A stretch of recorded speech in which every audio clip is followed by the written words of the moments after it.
Okay जी। सो एक minute. So good evening, है ना, मैं ऑडिबल हूँ? सो अभी जैसे कि ये सी का ना बैच है।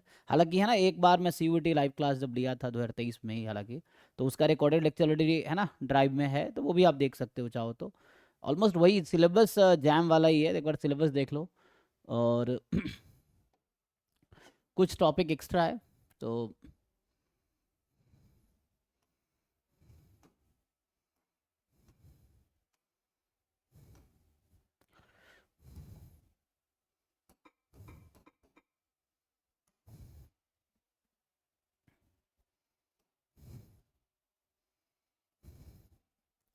तो ये है ना सी की वेबसाइट है, अब इस पर जाके और इन्फॉर्मेशन ले सकते हो।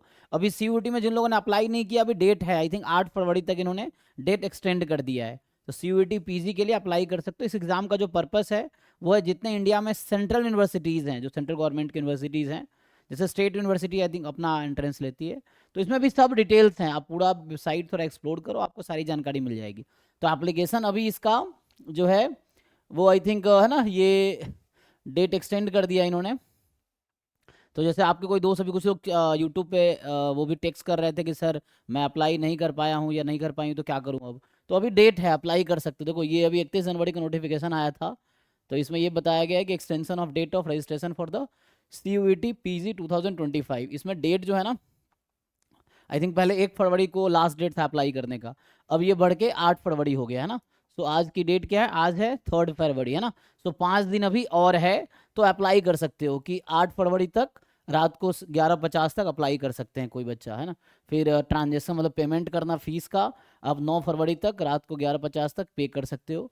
करेक्शन इन पर्टिकुलर्स, अगर करेक्शंस के लिए जो विंडोज कुछ अगर गलती होती है तो आई थिंक उसका जो होगा 10 फरवरी से 12 फरवरी तक का टाइम रहेगा। तो ये हो गया एप्लीकेशन का।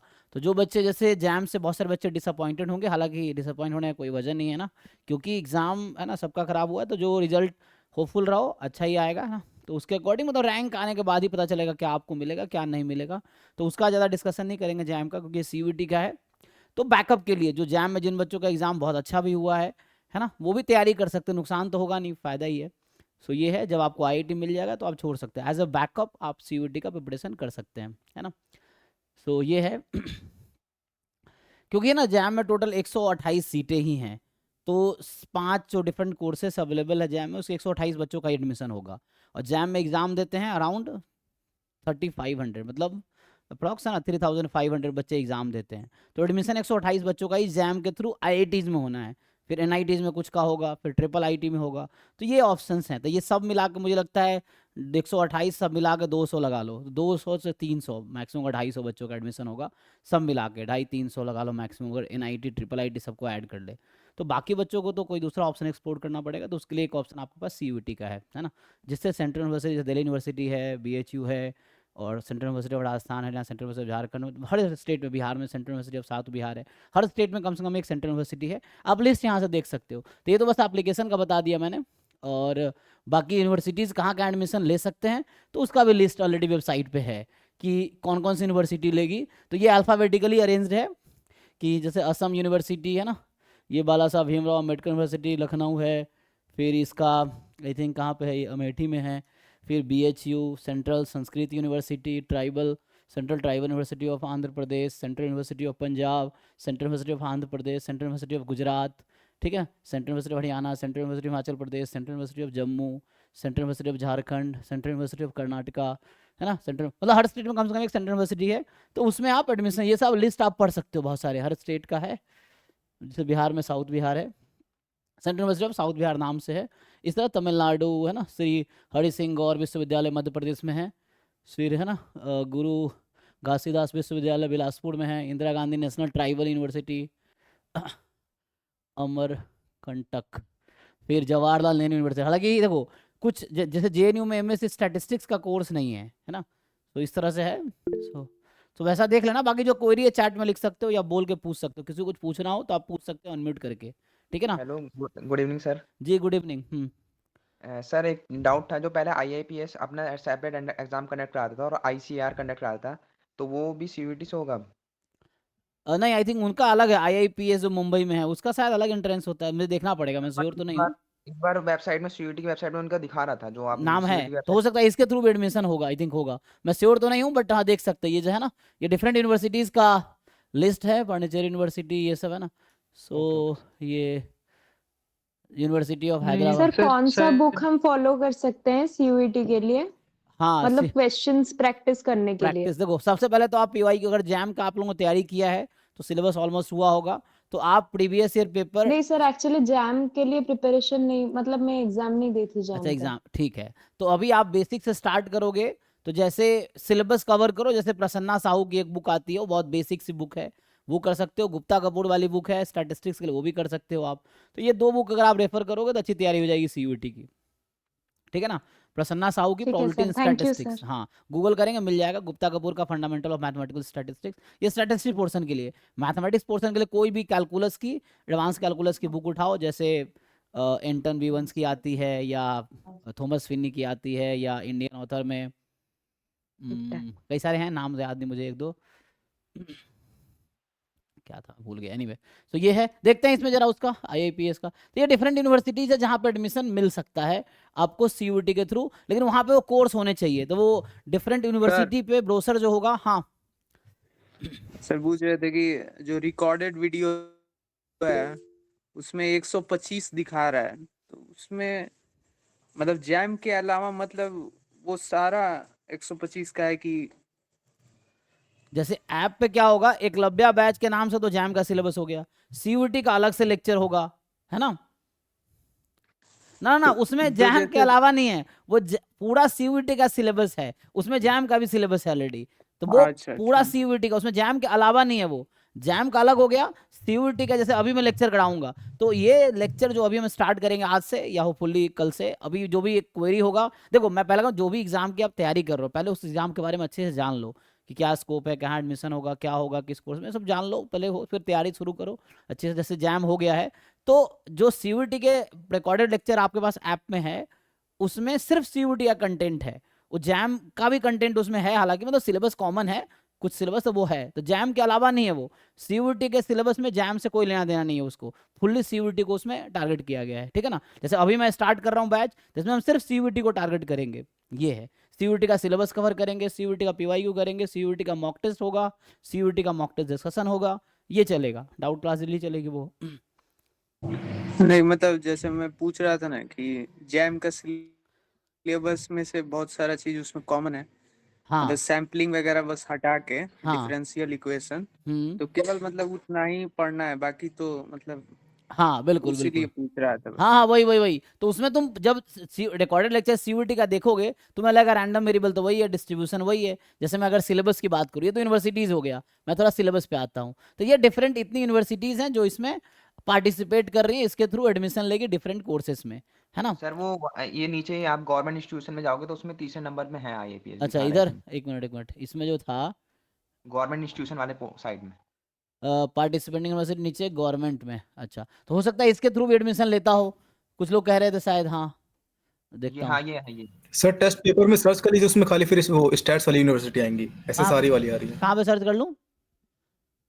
तो टेस्ट पेपर में 027 डालिए तो खाली जो स्टैटिस्टिक की यूनिवर्सिटी खाली वही वही आएंगी। अच्छा वैसा भी है क्या, एक बार देखता हूँ, रुक जा पहले। हाँ फिल्टर हो जाएगा। अच्छा ये अभी जो कह रहा है प्राइवेट यूनिवर्सिटी, ये भी जो अमेठी यूनिवर्सिटी है ये सब भी एक्सेप्ट करती हैं, जैसे अलग अलग कैंपस है, पटना, नोएडा, पंजाब, है ना, अलग अलग कैंपस है, झारखंड, तो ये सब भी एक्सेप्ट करते हैं, ये प्राइवेट यूनिवर्सिटीज हैं जो एक्सेप्ट करते हैं सीयूटी का score for the MSc courses, है ना। अच्छा यहाँ पे आप कुछ कह रहे थे गवर्नमेंट यूनिवर्सिटीज में नीचे है।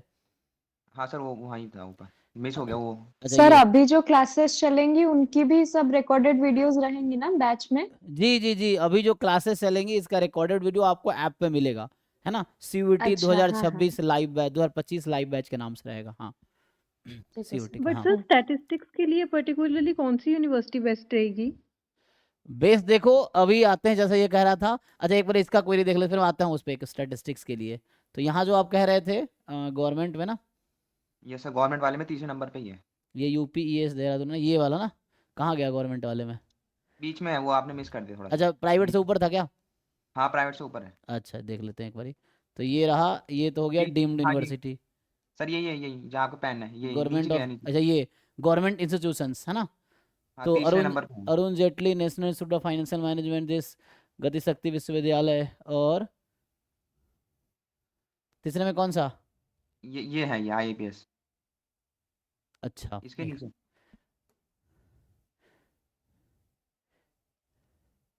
तीसरे में कौन सा, तुम बताओ इसमें कौन सा रो में वही कौन सा जहाँ कॉलम? जहाँ सर कलम जहाँ आपको रखा पेन था, है ये इंडियन इंस्टीट्यूट ऑफ, ये उसके इसके नीचे नीचे उसके नीचे। अच्छा ये इसकी बात कर रहे हो, ओके।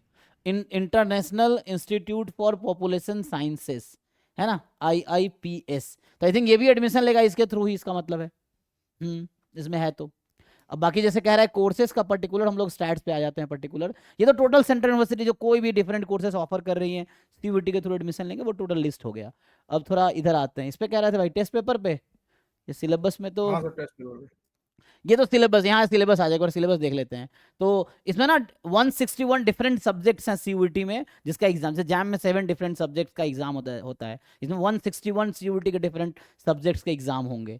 तो जैसे हमें अभी जाना है साइंस में, और साइंस में स्टैटिस्टिक है ना, तो साइंस में जाके स्टैटिस्टिक्स होगा, मैथमेटिक्स 19 वाला है, स्टैटिस्टिक्स ये 27, SCQP 27। तो ये सिलेबस मैं अभी कवर करूंगा आपको इस बैच में। तो ये SCQP 27 है ना, ये है। और इसमें जो कंटेंट है देख लो अब, क्वेश्चन पेपर जो है 75 क्वेश्चन होगा, इसमें आपको टोटल 1 घंटे 45 मिनट मिलेंगे, 1 hour 45 मिनट, कितना हो गया 60 + 45, 105 मिनट का एग्जाम होगा। नहीं सर, इस बार 90 मिनट्स है। इसे 90 कर दिया है, अच्छा वो जो पिछले मुझे पुराना याद है, तो इस बार का देखना जी सर। पड़ेगा ना, तो एक बार चेक कर लेता हूँ मैं, मुझे थोड़ा एक्सप्लोर करना पड़ेगा, क्योंकि पहले पिछले बार जो हुआ था आई थिंक वहाँ 105 था, तो इस बार कितना कर दिया, 1.5 घंटे ही कर दिया है। जी सर, 90 मिनट्स ये सर 90 मिनट है। और 90 मिनट है, और क्वेश्चन कितने हैं उतने ही, 75 ना। 75। ओके तो मतलब अब ये पहले वैसा था, क्योंकि 2023 में जो एग्जाम हुआ था उसमें 100 क्वेश्चन थे, 2 घंटे देते थे। 2024 में जो एग्जाम हुआ था उसमें उन्होंने एप्टीट्यूड वाला पोर्शन हटा दिया, 75 क्वेश्चन थे, 1 hour 45 मिनट दिया था। इस बार उन्होंने क्वेश्चन तो 75 ही रखे हैं, लेकिन टाइम कम कर दिया है ना, तो ठीक है थैंक यू। हाँ तो मतलब 75 क्वेश्चन होंगे, वो थोड़ा एक्सप्लोर मैं भी कर रहा हूँ वेबसाइट अभी आपके साथ ही, तो उसके अकॉर्डिंग है। सो इसमें टोटल आपको 1.5 घंटे मिलेंगे, मतलब 1.5 घंटे मतलब 90 मिनट हो गया, तो 90 मिनट मिलेंगे, 75 क्वेश्चंस करना है, तो एक क्वेश्चन पे 1.5 मिनट का टाइम आपके पास, 1.5 मिनट का अप्रॉक्स है। तो कहने का मतलब इतना डिफिकल्ट नहीं है कि एक क्वेश्चन में 20 मिनट लग जाएगा, है ना। तो अभी हम आते हैं चैट में, जो लोग क्वेश्चन लिख रहे हैं मैं एक एक करके आंसर करूंगा, तो अभी पहले जो अनम्यूट करके पूछ रहे हैं उन पे आते हैं, फिर हम चैट देखेंगे, ठीक है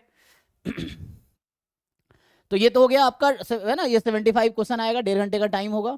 all question will be based on subject specific knowledge, मतलब स्टैटिस्टिक्स में 25 मैथ के और 50 स्टैटिस्टिक सब्जेक्ट के होंगे, जो सिलेबस यहाँ पे है। और क्वेश्चन पेपर हिंदी इंग्लिश में होगा, ये हमारा सिलेबस है एक्चुअली। सीक्वेंस सीरीज ये जैम के सिलेबस में भी है, तो अलग से कुछ खास नहीं है। डिफरेंशियल कैलकुलस ये भी जैम के सिलेबस में है, और इंटीग्रल कैलकुलस ये भी जैम के सिलेबस में है। जो बच्चे जैम की तैयारी के लिए उनके बता रहा हूँ, जो तैयारी नहीं की है कोई टेंशन नहीं है, मैं पूरा सिलेबस पढ़ाऊंगा अभी यहाँ से स्टार्ट करके 100% इसका सिलेबस हम लोग कवर करेंगे, CUET बेस्ड है ना जैम का लेवल ज़्यादा है, जैम डिफिकल्ट एग्जाम है, CUET बहुत ईजी एग्जाम है, इसमें डेफिनेशन और थ्योरम में से स्ट्रेट फॉरवर्ड क्वेश्चन आते हैं, तुम्हें बहुत ज़्यादा पेन चलाने की जरूरत ही नहीं पड़ेगी। तो सर जिन्होंने हाँ एग्जाम की प्रिपरेशन की है वो डायरेक्टली मॉक टेस्ट कर सकते हैं। हाँ हाँ एग्जैक्टली, अभी मॉक टेस्ट हम अपलोड करना शुरू कर रहे हैं, तो हम लोग आपको टोटल 15 यूनिट वाइज और 20 full length mock test CUET pattern पे देंगे। बाकी जैम के लिए जो 200 टेस्ट अपलोड हुए थे, जो हमारे जैम वाले बच्चे ऑलरेडी हैं, तो जो 200 टेस्ट जैम का अपलोड हुआ तो वो भी रहेगा, तो वो भी आप अटेम्प्ट कर सकते हो, क्योंकि जो कॉमन टॉपिक्स हैं क्वेश्चन तो वही हैं। तो जो यूनिट वाइज टेस्ट 100 अपलोड हुए थे टॉपिक वाइज जैम के लिए, तो वो आपके इसके लिए भी हेल्पफुल है। तो आप अगर जैम की तैयारी की हो तो आपका समझो 90% या 2-3 टॉपिक छोड़ के अराउंड है ना, अप्रॉक्स मान लो है ना 80-90% सिलेबस आपका हो चुका है CUET का प्रिपरेशन जैम के साथ ही। 2-3 टॉपिक एक्स्ट्रा है, वो आपको देखना है थोड़ा, बस ये है। तो बाकी आप क्वेश्चन प्रैक्टिस कर सकते हो, मॉक टेस्ट कर सकते हो, तो मॉक टेस्ट में 35 अपलोड होगा, 15 unit wise 20 full length CUET के पैटर्न पे। और जैसे जैम में विद सॉल्यूशन था, तो फुल लेंथ यहाँ भी विद सॉल्यूशन में ट्राई कर रहा हूँ अपलोड करूँ, है ना। ये है, तभी टाइम है, अभी पहले थोड़ा सा प्रैक्टिस कर लो, सिलेबस एक बार रिवाइज कर लो ठीक से, क्वेश्चंस बुक से प्रैक्टिस कर लो इधर, फिर मॉक टेस्ट है ना एग्जाम के 1 महीने पहले। अभी इस महीने अपलोड होना स्टार्ट हो गया है, मतलब वो काम स्टार्ट हो गया है, तो मुझे लगता है 10 दिन 15 दिन लगेगा पोर्टल पे आने में। पोर्टल का लिंक ID पासवर्ड वही रहेगा जो जैम वाले बच्चों को मिला था। जो नए बच्चे CUET के लिए जो कोर्स अभी 3000 में खरीदे हैं उनको ID पासवर्ड मिलेगा, ठीक है सर जी सर आप मैथ्स का सिलेबस भी कवर अप कराएंगे? जी जी जी 100% सिलेबस कराएंगे आपको। जैसे ये मैथ्स पोर्शन है ये भी कराएंगे। ये जो मैथ्स पोर्शन आपको पहले 5 है ना, 1 2 3 4 5, तो ये जो 5 आपको पॉइंट्स दिख रहा है ना, इससे 25 मार्क्स के क्वेश्चन आएंगे आपके सीयूटी एग्जाम में। 75 क्वेश्चन होंगे, सो 25 मार्क्स के नहीं, मतलब 25 क्वेश्चन मैथमेटिक्स पोर्शन के होंगे, 50 क्वेश्चन स्टैटिस्टिक्स पोर्शन के होंगे। और यहाँ आई थिंक एक क्वेश्चन 4 मार्क्स का होता है, बताना भाई जिन लोगों ने वेबसाइट देखा है ठीक से, है ना। ईच क्वेश्चन 4 मार्क्स यस का है। सर। 4 नंबर का 1 नेगेटिव मार्क। हाँ 4 नंबर, मतलब जैसे आपके एग्जाम में 75 क्वेश्चन होंगे, तो 75 इंटू 4 कितना हो गया, 300। तो 300 मार्क्स का पेपर हुआ, है ना। Yes sir. ठीक है, 300 मार्क्स का पेपर हुआ, तो 300 में से जो 25 क्वेश्चंस है, मतलब 25 इंटू 4, 100 मार्क्स का मैथमेटिक्स पोर्शन का आएगा। मैथमेटिक्स पोर्शन कौन सा, 1 2 3 4 5, तो इसके आएंगे 100 मार्क्स के, मतलब 25 क्वेश्चन आएंगे। फिर जो इधर आपके पास है 6 7 8 9 10 11 12 13, तो ये जो आपका बचता है 5 हटा दो इसमें से, है ना, तो कितना बचा इधर 8। तो 8 जो टॉपिक्स यहाँ पे लिखा है पैराग्राफ, ये पॉइंट्स जो हैं टोटल 6 से लेके 13 तक, इसके आपके आएंगे टोटल 50 क्वेश्चन, मतलब 50 गुने 4, मतलब आपके 200 मार्क्स के। ठीक है, टोटल 300 मार्क्स का पेपर है, तो 100 मार्क्स का मैथमेटिक्स के क्वेश्चन होंगे और 200 मार्क्स के आपके स्टैटिस्टिक्स क्वेश्चन होंगे। और मैं ये पूरा टॉपिक पॉइंट 1 से लेके यहाँ से स्टार्ट करके मैं पूरा कंप्लीट कराऊंगा, ठीक है ना। तो ये पूरा 100 मार्क्स 100% जो सिलेबस है उसको हम कवर करेंगे अभी लाइव में। और रिकॉर्डेड भी ऑलरेडी अवेलेबल है ऐप पे, ठीक है। तो ये तो हो गया पेपर और सिलेबस के बारे में। सिलेबस कह रहा था ये जैम में है, जैम में है, जैम में है, ये भी जैम में है, लेकिन अलजेब्रा डिफरेंशियल इक्वेशन जैम में नहीं है, तो ये मैं कराऊंगा अभी, मतलब कराऊं तो पूरा ही, ये भी कराऊंगा, मतलब ये है। और डिस्क्रिप्टिव स्टैटिस्टिक्स जैम में नहीं है, जैसे ये डेटा पॉइंट के करस्पॉन्डिंग निकालना वहाँ रैंडम वेरिएबल के थ्रू है, तो डिस्क्रिप्टिव स्टैटिस्टिक्स पार्ट जैम में नहीं है। इसमें थोड़े से जो है ना मीन मीडियन मोड ये सब डिस्पर्सन और ये सब निकालना डेटा है करस्पॉन्डिंग, ये नहीं है। बाकी ये वाला पार्ट है, प्रोबेबिलिटी वाला पार्ट जैम में भी है, रैंडम वेरिएबल जैम में है, ये भी जैम में है, ये भी जैम में है ऑलरेडी, और ये भी जैम में है, ये भी जैम में है, बस ये वाला नहीं है।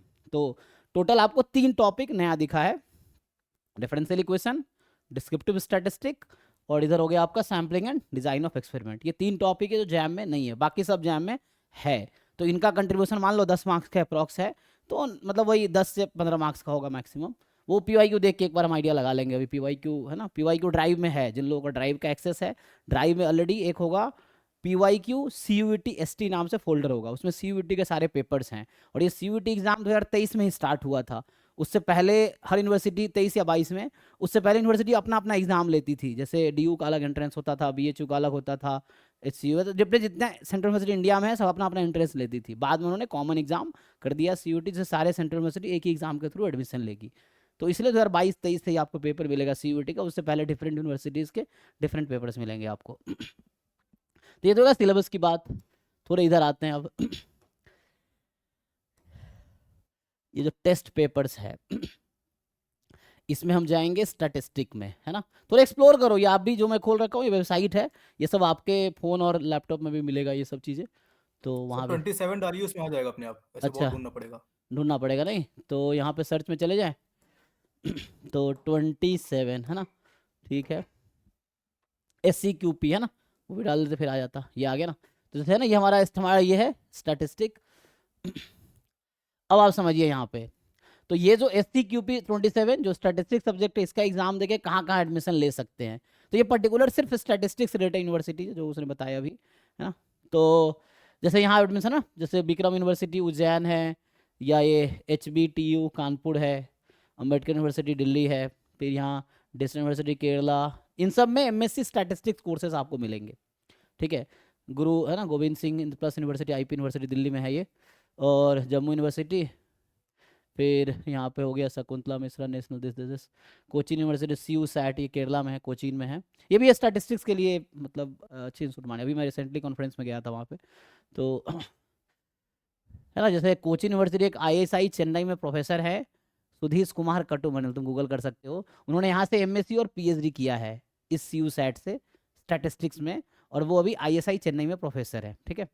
और उनसे अभी मिला भी था मैं अभी यहीं पे, और वो फिर IIT तिरुपति में भी वो गेस्ट फैकल्टी हैं, तो 2 जगह में है वर्किंग अभी, तो वहाँ गेस्ट हैं, और परमानेंट फैकल्टी ISI चेन्नई में है। तो इस तरह से है, ये भी ठीक यूनिवर्सिटी है। त्रिपुरा यूनिवर्सिटी है ना, तो ये क्या था, ये था 2025 स्टेट यूनिवर्सिटीज़। अच्छा, तो स्टेट यूनिवर्सिटीज़ हैं, ये तो मुझे सेंट्रल शायद, पता नहीं, तो स्टेट ही होगा फिर। तो सेंट्रल यूनिवर्सिटी जो है, लेकिन नाम में तो सेंट्रल यूनिवर्सिटी, आई थिंक पहले ये स्टेट यूनिवर्सिटी था, बाद में इसको सेंट्रल यूनिवर्सिटी कर दिया, CU सेट है ना, हाँ इसको शायद सेंट्रल कर दिया मे बी। तो बाकी ये सेंट्रल यूनिवर्सिटीज़ हैं, Tripura university, central university of Tamil Nadu, university of Delhi. तो मोस्ट डिमांडेड जो यूनिवर्सिटी है, जो आप पूछे थे बेस्ट कौन सा है, तो सबसे ज़्यादा डिमांड जो है दिल्ली यूनिवर्सिटी का है। और क्योंकि वजह इसकी ये है, एक तो दिल्ली शहर है, दूसरा वहाँ पे प्लेसमेंट अच्छा है और एक्सपोजर है काफ़ी वहाँ से, तो ये सबसे ज़्यादा डिमांडेड कोर्स इसका ये है दिल्ली यूनिवर्सिटी का, ठीक है ना। तो बाकी एलिजिबिलिटी देखना है, इसमें एलिजिबिलिटी ये कहता है कि सर ये वाली लाइव क्लास अवेलेबल नहीं होगी क्या हमें बाद में? इसका रिकॉर्डिंग मिलेगा आपको ऐप पे, अभी जैसे क्लास के बाद रिकॉर्डिंग ऐप पे अपलोड हो जाएगा, तो जो मैं अभी बता रहा हूँ इसका रिकॉर्डिंग आपको मिलेगा ऐप पे। ठीक है सर। जी, है ना। तो ये सब इंस्टीट्यूट्स हैं, हरी सागर गौरी विश्वविद्यालय, ये भी मध्य प्रदेश बताया था ना, फिर पंजाब, सर हाँ 300 में से मार्क्स कितने लाए कि मतलब एक्सपेक्टेड कि DU या BHU में थोड़ा सेफ जोन? देखो जैसे एक तो कैटेगरी वाइज होता है, फिर अलग अलग लिस्ट आती है। तो एडमिशन तो अगर आप देखोगे पिछले साल के जो बच्चे, मैं अभी इंट्रैक्शन करवा दूंगा, रुको इस संडे को प्लान करता हूँ, तो जो बच्चे अभी दिल्ली यूनिवर्सिटी में या BH यूनिवर्सिटी का है, तो जो पिछले साल के बच्चे उनसे मैं इंट्रैक्शन कराता हूँ, खुद ही अपना वो मार्क्स बता देंगे। जनरली 100+ स्कोर है तो एडमिशन मिल जाता है, ठीक है ना। जैसे पिछले साल 120-30 पे भी दिल्ली यूनिवर्सिटी मिला था, ठीक है, जनरल कैटेगरी बच्चों को, मतलब 300 में 110-115 नंबर है तब भी दिल्ली यूनिवर्सिटी मिल जाता है। लेकिन उसके मतलब वो पहले लिस्ट में शायद ज़्यादा होती है, तो वो चूंकि मैं एक बार मैं कंफर्म कर लेता हूँ, बहुत सारे बच्चे हमारे ऑलरेडी हैं वहाँ पे, तो उनसे मैं मार्क्स बना के डेटा और तुम्हें बताता हूँ जो जो बच्चे हैं वहाँ पे, या एक इंटरेक्शन सेशन रख लेते हैं, तो उससे आपको एक इंटरेक्शन सेशन कराओगे तो उसमें DU BHU दोनों का बनाना, क्योंकि बहुत कंफ्यूजन रहता है ना कि DU लें BHU लें, बहुत लोगों को बहुत डाउट रहता है इसमें। हाँ, हालांकि पहले भी सेशन मैंने किए हैं, आप देख सकते हैं पुराने, लेकिन अभी जो बच्चे पिछले साल गए हैं 2024 का CUET दे के, तो उनको मैं बुलाता हूँ, उसके थ्रू आप जो भी क्वेश्चंस हैं आप वो पूछ सकते हैं। ये संडे को रखते हैं, है ना, ये रहेगा। तो उससे आप जो भी मन में कंफ्यूजन है, तो क्योंकि वो बच्चे वहाँ पे हैं तो वो आपको बेटर बता पाएंगे। ये but 150 is a very safest score, अगर 150+ ले आते हो ना, तो पक्का है तुम जहाँ चाहो वहाँ जा सकते हो, ये है, ठीक है, 50%।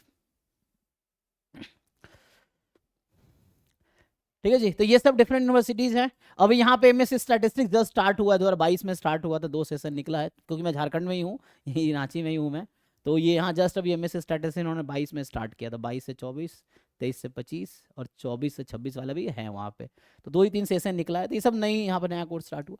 बाकी ये सब ऑप्शन हैं, आप एक्सप्लोर कर सकते हो। बाकी ऑनलाइन ना, तो ये सब यूनिवर्सिटीज़ हो गए, जहाँ डीम्ड यूनिवर्सिटी में ये हो गया, और यहाँ पे MSc स्टैटिस्टिक्स में एडमिशन आप ले पाओगे CUET स्टैटिस्टिक्स के थ्रू। और जैसे यहाँ पे IAPS यहाँ भी आ गया, इसका मतलब ये कोर्स जो हम तैयारी कर रहे हैं SCQP 27, जो कि स्टैटिस्टिक्स का सब्जेक्ट है, ये टेस्ट पेपर दे के आप यहाँ भी एडमिशन ले सकते हो ना IAPS में, क्योंकि ये एडमिशन लेगी, इसका मतलब इसी के थ्रू, ठीक है। तो अब इसी के थ्रू, पहले शायद इनका अलग एंट्रेंस होता था, तो अब सब मर्ज हो रहा है, तो इसी के थ्रू आपका मिल जाएगा। तो ये लिस्ट ऑफ यूनिवर्सिटीज़ हैं जहाँ पे आप एडमिशन ले सकते हो थ्रू ये एग्ज़ाम दे के, ठीक है। तो ये तो हो गया basic information, universities, syllabus, test papers, है ना। तो ये हमारा है, अब हम थोड़ा स्टार्ट करते हैं बाकी जो जी। सर BHU और DU के अलावा और कौन सी सेंट्रल यूनिवर्सिटी हैं जो अच्छी हैं स्टैटिस्टिक्स के लिए? जैसे जो कोर्सेज का डिमांड है, वो प्लेसमेंट मेनली कहोगे आप, तो प्लेसमेंट DU BHU में ही, उसके अलावा कहीं प्लेसमेंट नहीं है, मुश्किल से 1, 2, 4 बच्चों का होता है, मतलब ये 10-15% बच्चों का होता है। DU में आई थिंक अच्छी है, वहाँ भी एग्जैक्ट में लगता नहीं 100% है, 50-60% बच्चों का होता है वहाँ भी। फिर BHU में वैसे ही 50-60%, बाकी जगह 10-15% है, मतलब मान लो 10 में 1 बच्चों का हो जाएगा, वो मुश्किल से है। तो बहुत अच्छा प्लेसमेंट कहीं भी सेंटर में से उतनी अच्छी है नहीं, ठीक है। लेकिन आप बाहर से अप्लाई कर सकते हो, आप अच्छा से, जैसे मान लो होता क्या है, आपने MSc बहुत अच्छे से किया, आपने सीखा, फिर आप कंपनी जो एडवर्टाइजमेंट आती हैं, जो रिक्रूटमेंट्स आती हैं, आप कंपनी में अप्लाई कर सकते हो, इंटरव्यू दे सकते हो, तो वैसा है। क्योंकि मुझे लगता है कि वो लोग कंपनी शायद इतनी विजिट नहीं करती सेंट्रल यूनिवर्सिटी, या दूसरी वजह ये है कि सेंट्रल यूनिवर्सिटी वाले इतने प्रोएक्टिव नहीं हैं कि कंपनीज को उतना इन्वाइट करे, मतलब इन्वॉल्व करे, तो ये लोग उतना एक्टिव नहीं है शायद, इसलिए IITs में लोग एक्टिव हैं काफ़ी, वहाँ पर उनका सिस्टम इस तरह से है, तो बाकी बाहर से आप अप्लाई कर पाओगे। सर वो जो सर BHU की IIPS कैसी ब्रांच है? है वो स्टैटिस्टिक्स एंड कंप्यूटिंग, वो कैसी है? कहाँ BHU में? हाँ, statistics and computing. I think इसी सबसे ज़्यादा डिमांडेड यही है। BHU में 3 MSc कोर्सेस हैं, MSc statistics and computing, MSc statistics, MSc biostatistics, ये 3 डिफरेंट कोर्सेज हैं। ईच में अराउंड 40-50 सीटें हैं, मैं एग्जैक्ट डेटा तो नहीं पता, वो 40-50 सीटें तीनों में हैं अराउंड, है ना, ज़्यादा ही सर होगा। डीयू में एक ऑपरेशनल रिसर्च का भी है ना, हाँ, MOR, masters in operation research. तो वो स्टैटिक्स से डिफरेंट होता है? हाँ, ऑपरेशन रिसर्च में स्टैटिस्टिक्स भी आ जाता है, मैथमेटिक्स भी आ जाएगा, ऑप्टिमाइजेशन आ जाएगा। तो मेनली वो ऑप्टिमाइजेशन है जो आपने लीनियर प्रोग्रामिंग पढ़ा था ना, उसको वो लोग एलोबोरेट करते हैं। तो ऑप्टिमाइजेशन हो गया, फिर वो डिफरेंट जो आप अपने ऑपरेशन रिसर्च सब्जेक्ट पढ़ा होगा एमएससी में, जैसे सिंप्लेक्स मेथड और ये सब आते हैं, तो वो उसमें ज़्यादा आता है, ऑप्टिमाइजेशन ज़्यादा आते हैं उसमें। स्टैटिस्टिक्स और उसमें मैथमेटिक्स यूज़ कंप्यूटर होता है। उसमें कंप्यूटर प्रोग्रामिंग का भी कुछ यूज होता है? हाँ हाँ होगा, उसमें वो भी है। क्योंकि वो ऑप्टिमाइजेशन है, समाउ को ऑप्टिमाइज करना है, तो उसमें कहीं ना कहीं मशीन लर्निंग और सब में काफ़ी उसका यूज़ है। सर IIPS मुंबई कैसा है? IIPS मुंबई में मैंने सुना तो है नाम इसका, कुछ बच्चे एडमिशन भी लेते हैं, लेकिन इसका एग्जैक्ट मुझे बहुत ज़्यादा जानकारी है नहीं। लेकिन जो बच्चे वहाँ पे है उनसे हम पूछ सकते हैं, या ऐसे मिल जाएगा बच्चा तुम्हें, या मैं मतलब बच्चे तो कांटेक्ट करते रहे, लास्ट ईयर भी कई लोगों ने एडमिशन लिया था, या तो मैं उन बच्चों से पूछूं कि कैसा है जिन लोगों ने एडमिशन लिया है, तो मैं बता पाऊंगा, है ना। या तो मैं ऐसा करता हूँ, है ना, सर उसमें एक कुछ। सेशन करवा दो उनके साथ, आईपीएस वालों के साथ। हाँ हाँ हाँ, वही वैसे सेशन करवा सकते हैं, उससे आप लोग ज्वाइन करके जो बच्चा वहाँ पे है तो वो बता पाएगा कैसा कोर्स है, क्या प्लेसमेंट है, क्या कैसे है। बाकी वेबसाइट सर भी हर आप संडे एक्सप्लोर कर सेशन सकते करवा हो। दो। तो ये हम DU BHU और IIPS वाले बच्चों के साथ हम लोग ये सेशन कर सकते हैं, लाइव सेशन होगा तो उसमें आप पूछ पाओगे, मैं कोशिश करता हूँ, है ना। ये है तो इस संडे को मैं प्लान करता हूँ, सैटरडे संडे में। तो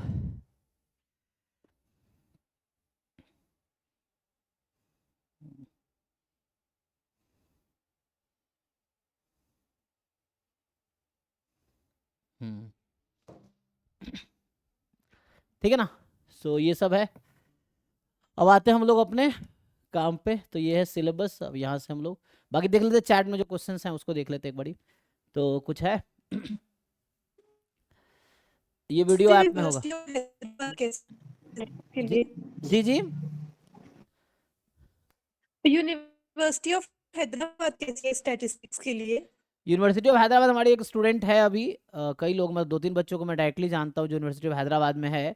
तो वहाँ पे फैकल्टीज़ का बहुत शॉर्टेज है, अभी बता रही थी, मैं रिसेंटली अभी मुझसे बात हुआ था। तो वहाँ faculties I think 2 he faculty हैं, वो भी एक अभी रिटायर होने वाले हैं, एक परमानेंट है, एक गेस्ट हैं, वो भी रिटायर होने वाले हैं। तो वहाँ एक ही फैकल्टी स्टैटिस्टिक्स डिपार्टमेंट में समझो है। और वहाँ कोर्सेज स्ट्रक्चर भी उतना उनका अच्छा नहीं है, इन द सेंस कि उसमें वो फर्स्ट ईयर में ग्रुप थ्योरी ये सब पढ़वाते हैं जो प्योर मैथमेटिक्स के कोर्सेज हैं।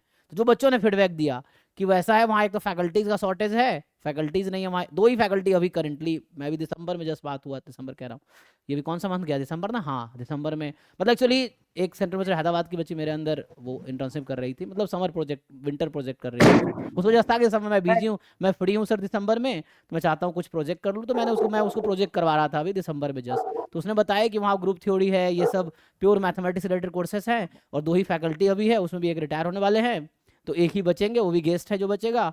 तो उतना अच्छा उनको हेल्प मिल नहीं पा रहा है वहाँ पे, है ना, जो है खुद से करना है वैसा है। बट सर जैसे सर मेरी मैथ से शिवराज के बारे ग्रेजुएशन में है तो कोई मैं हाँ BHU और DU में एलिजिबल ही नहीं हो रही हूँ। हाँ, तो आप बाकी जगह एक्सप्लोर कर सकते हैं, जैसे ऑडियंस वैसे अच्छी है, मैं कह रहा हूँ, जैसे जैसे क्या है ना, जरूरी नहीं कि सब लोग का सर इंटरेस्ट। शिवराज शिवराज कैसा है? वो भी स्टैटिस्टिक्स के लिए अच्छा है, मैं कह रहा हूँ जो, अच्छा वहाँ राजस्थान उसकी बात कर रहे थे, देखिए जैसे ये जी सर। ठीक है स्टैटिस्टिक्स के लिए। और जो है जैसे मैं बात कर रहा हूँ अभी जैसे ये दिल्ली यूनिवर्सिटी अच्छी है, और ये आई थिंक पांडिचेरी यूनिवर्सिटी का भी लोग तारीफ करते हैं, तो वहाँ ठीक है। और राजस्थान हो गया, या हरियाणा हो गया, central university of Rajasthan, central university of Haryana, ये कोचिंग यूनिवर्सिटी हो गया, जैसे दिल्ली यूनिवर्सिटी BHU है, ये है। अभी चूंकि सेंट्रल यूनिवर्सिटी ऑफ झारखंड को भी मैं जानता हूँ, तो यहाँ भी चीज़ें ग्रो हो रही हैं, तो यहाँ भी आप ज्वाइन कर सकते हो, है ना, ये है। बाकी जो है, जो मेनली है ना, साउथ बिहार का भी है, यहाँ मेरा एक दोस्त वो है क्या इंद्रजीत, वहाँ फैकल्टी है।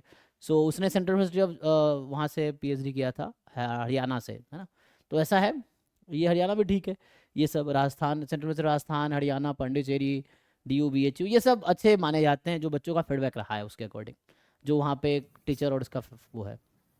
सर DTU भी MSc इन स्टैटिस्टिक्स प्रोवाइड करती है? DTU का देखना पड़ेगा, ये इन्होंने लिखा तो है Delhi technical university I think होगा, नहीं टेक्नोलॉजिकल यूनिवर्सिटी, ये कौन सा टेक्निकल और टेक्नोलॉजिकल में क्या है, नहीं है सर, इसको ओपन करिए, कोई दूसरा कोर्स है अजीब सा। ये दूसरा है ना, तो ये में भी आप इसको एक्सप्लोर कर सकते हैं। देखिए आप उस पर क्लिक करके ना देख सकते हैं क्या कैसे है। अच्छा, जिन लोगों को एलिजिबिलिटी का सर ये इशू है यहाँ चौथा पे, वाला है, पांचवा।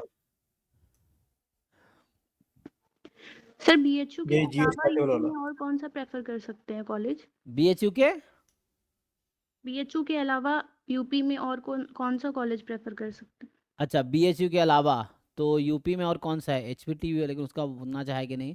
बाकी सेंट्रल यूनिवर्सिटी में देखो डीयू नहीं मिलता है, बीएचयू नहीं है तो राजस्थान सेंट्रल यूनिवर्सिटी हो गया, हरियाणा वाला हो गया, या पांडिचेरी वाला है, उधर ज्वाइन कर सकते हो। देखो नॉर्मल एमएससी अच्छे से कर लोगे तो या तो कुछ लोगों का होता है पीएचडी में आप जा सकते हो, एक रास्ता ये बचता है। नहीं तो जॉब के लिए है, थोड़े से खुद से एफर्ट्स करना होगा, कंपनीज को जाके अप्लाई करना होगा बाहर से। मतलब कॉलेज में कंपनीज नहीं आ रही तो आप खुद से कंपनीज को है ना अप्लाई कर सकते हो। सर लखनऊ में कोई यूनिवर्सिटी? लखनऊ में आई थिंक सेंट्रल यूनिवर्सिटी नहीं है, लखनऊ यूनिवर्सिटी स्टेट यूनिवर्सिटी है, तो उसका अलग एंट्रेंस होता है। वो बीबीएयू है सर, बीबीएयू। हाँ हाँ बीबीएयू हाँ है हाँ, सर, यस यहाँ पे यस, अच्छी भीमराव अंबेडकर है ना, वैसा कुछ था ना। भीमराव अंबेडकर यूनिवर्सिटी वहाँ पे सेंट्रल यूनिवर्सिटी है, वो आप ज्वाइन कर सकते हो, वो भी अच्छा है। वहाँ पे अमित जो मित्रा सर हैं, अमित मिश्रा, जिन्होंने जैम का सॉल्यूशन बुक लिखा है ना, आप देखा होगा अरशद सर और अमित मित्रा सर, वही प्रोफेसर है वो। आगरा में, आगरा या लखनऊ में, आई थिंक लखनऊ में, शायद लखनऊ या आगरा किसी एक सेंटर में है मे बी, तो वो उसी में भीमराव अम्बेडकर यूनिवर्सिटी में ही है वो। तो सर मॉक टेस्ट कब अवेलेबल होंगे? मॉक टेस्ट अभी प्रोसेस में है, आपको 2-4-10 दिन, एक सप्ताह बाद आपको अपलोड होना शुरू हो जाएगा, है ना। ये यूनिट वाइज तो अभी हो जाएगा, तो बाकी आईडी पासवर्ड के लिए अभी मैं प्रोसेस स्टार्ट करता हूँ, है ना। तो सर मतलब यूनिट वाइज मॉक टेस्ट हो जाएंगे एंड मतलब जो फुल लेंथ टेस्ट हैं वो बाद में होंगे क्या?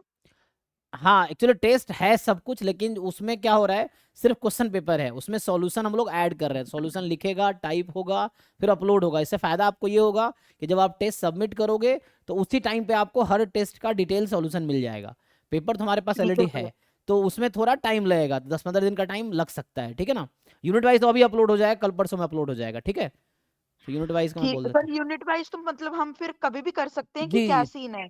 हाँ हाँ, 24/7 कभी भी आप टेस्ट दे सकते हैं, सर फुल और लेंथ सर भी। Solution discuss?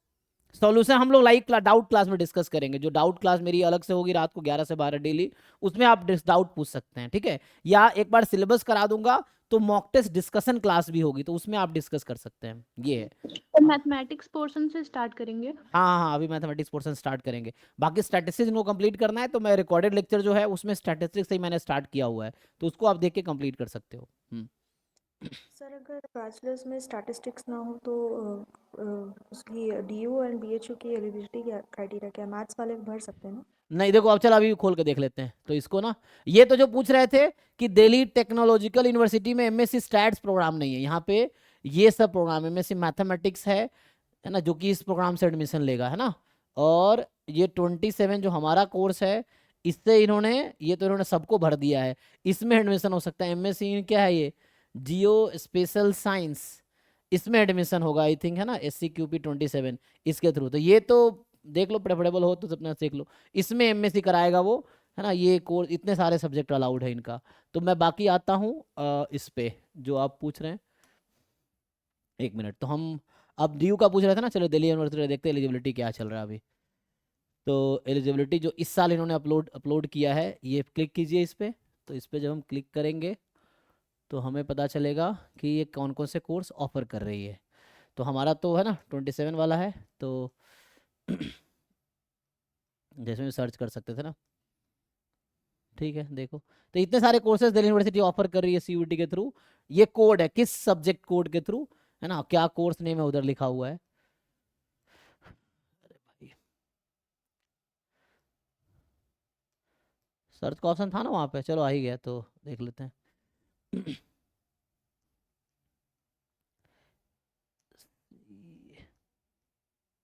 SCQP 9 एंड 1927, ये रहा देखो। तो MSc स्टैटिस्टिक्स दिल्ली यूनिवर्सिटी, ये सब्जेक्ट कोड है जिसके थ्रू एडमिशन होगा। अब यहाँ एलिजिबिलिटी क्या है, bachelor degree in any subject and, देखिए bachelor degree in any subject and has studied at least 3 courses each of 1 year during. अगर 1 ईयर प्रोग्राम है तो एक स्टैट्स के कोर्स आपके पास होने चाहिए। किसका, has studied at least 3 courses of each of 1 year duration और statistics course each of 1 semester duration in statistics from recognised university और BSc honours statistics from Delhi university. तो स्टैटिस्टिक्स ऑनर्स ड्यू वाले बच्चे, उनके लिए तो कोई दिक्कत ही नहीं है, एलिजिबल है ऐसे, क्योंकि उनका 2 सिस्टम है ना, इंटरनल एंट्री भी है और एक्सटर्नल भी है। तो सीयूटी के थ्रू मतलब कहने मतलब 2 मेरिट लिस्ट बनती है, एक इंटरनल बच्चों के लिए अलग बनती है और एक्सटर्नल बच्चों के लिए अलग बनती है।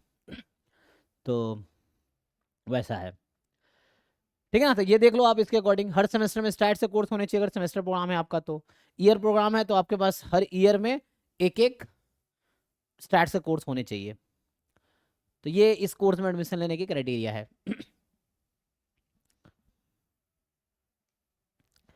ठीक है, तो उससे पता चल जाएगा आप एलिजिबल हो कि नहीं हो। अभी बाकी रह गया बीएचयू का, तो बीएचयू का देखते हैं। बाकी ये सब भी अच्छा है, राजस्थान, पंडिचेरी यूनिवर्सिटी है ना, ये झारखंड, बिहार, ये सब भी ठीक है। मतलब अच्छा फैकल्टी और कोर्स करिकुलम के अकॉर्डिंग। प्लेसमेंट सेंटर में मुझे लगता है वो लोग फोकस ही नहीं करते हैं ज़्यादा, इसलिए ज़्यादा प्लेसमेंट नहीं, क्योंकि यूनिवर्सिटीज़ उतने एफर्ट्स नहीं कर रही हैं। ठीक है, सो बीएचयू तो ऊपर ही होगा ना, अच्छा नीचे था बीएचयू, ये है बनारस हिंदू यूनिवर्सिटी। तो इनका जो है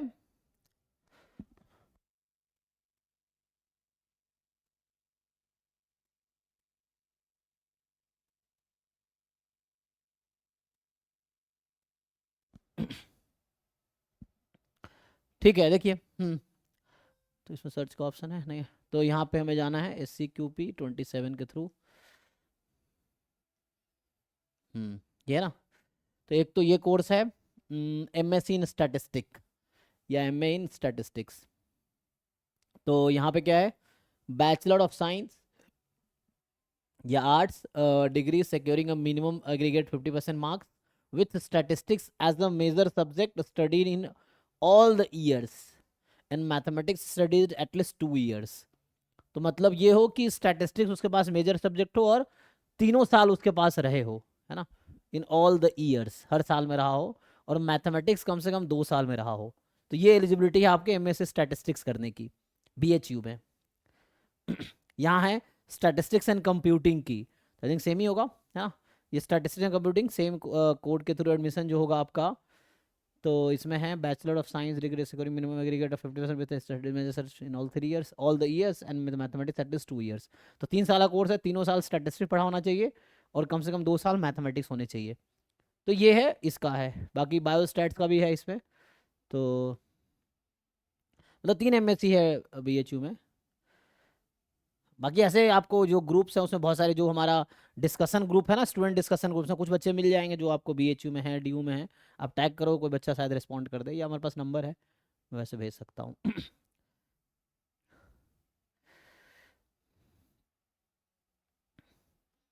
एक और कोर्स होगा इसमें, ठीक है ना, बायोस्टैटिस्टिक्स का। तो ये तो BHU को हो गया, बाकी जगह आप एक्सप्लोर कर सकते क्या एलिजिबिलिटी से। 1-2 और मैं अगर आपको दिखाऊं कि सर स्टैटिस्टिक्स और स्टैटिस्टिक्स एंड कंप्यूटिंग दोनों में क्या डिफरेंस है, कौन सा कोर्स ज़्यादा बेटर है? हाँ, जो बच्चे प्रेफर करते हैं, जो बेटर है वो स्टैटिस्टिक्स एंड कंप्यूटिंग है। कंप्यूटिंग का मतलब यहाँ कंप्यूटर साइंस से रिलेटेड है, कि उनका स्टैटिस्टिक्स और कंप्यूटर साइंस के मतलब उनका स्टैटिस्टिक्स कोर्स पढ़ाते हैं, लेकिन उनका इंटरेस्ट थोड़ा कंप्यूटर साइंस की तरफ है। तो statistics and computer science course mixed है वहाँ पे, समझिए, प्योर स्टैटिस्टिक्स नहीं है। तो वो कहीं ना कहीं कंप्यूटेशनल है, मतलब वो जॉब पर्सपेक्टिव से बेटर है, ऐसे समझ सकते हैं आप। ये है जैसे मैथमेटिक्स एंड कंप्यूटिंग है, तो मैथमेटिक्स प्लस कंप्यूटर साइंस के कोर्सेज को वो वैसा करते हैं, मिक्स करते हैं। तो वैसा है, स्टैटिस्टिक्स एंड कंप्यूटर साइंस उन दोनों को मिलाया है। ठीक है जी, बाकी जगह एलिजिबिलिटी देख सकते हैं। जैसे मैं अगर साउथ बिहार, झारखंड, इन्होंने क्या दिया है एलिजिबिलिटी।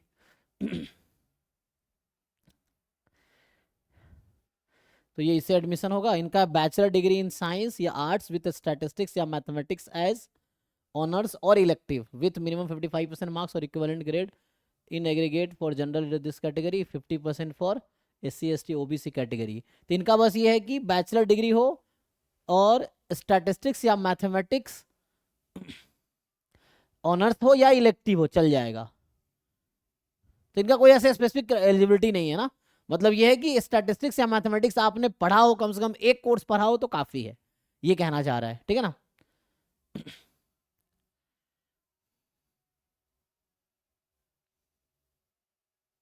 ऐसा बोला ना ईच ईयर में होना चाहिए, ऐसा कुछ नहीं बोला है। मतलब स्टैटिस्टिक्स या मैथमेटिक्स आपने एक भी कोर्स पढ़े हैं तो आप एलिजिबल हैं। बाकी और सेंट्रल यूनिवर्सिटी का आप देख सकते हैं कि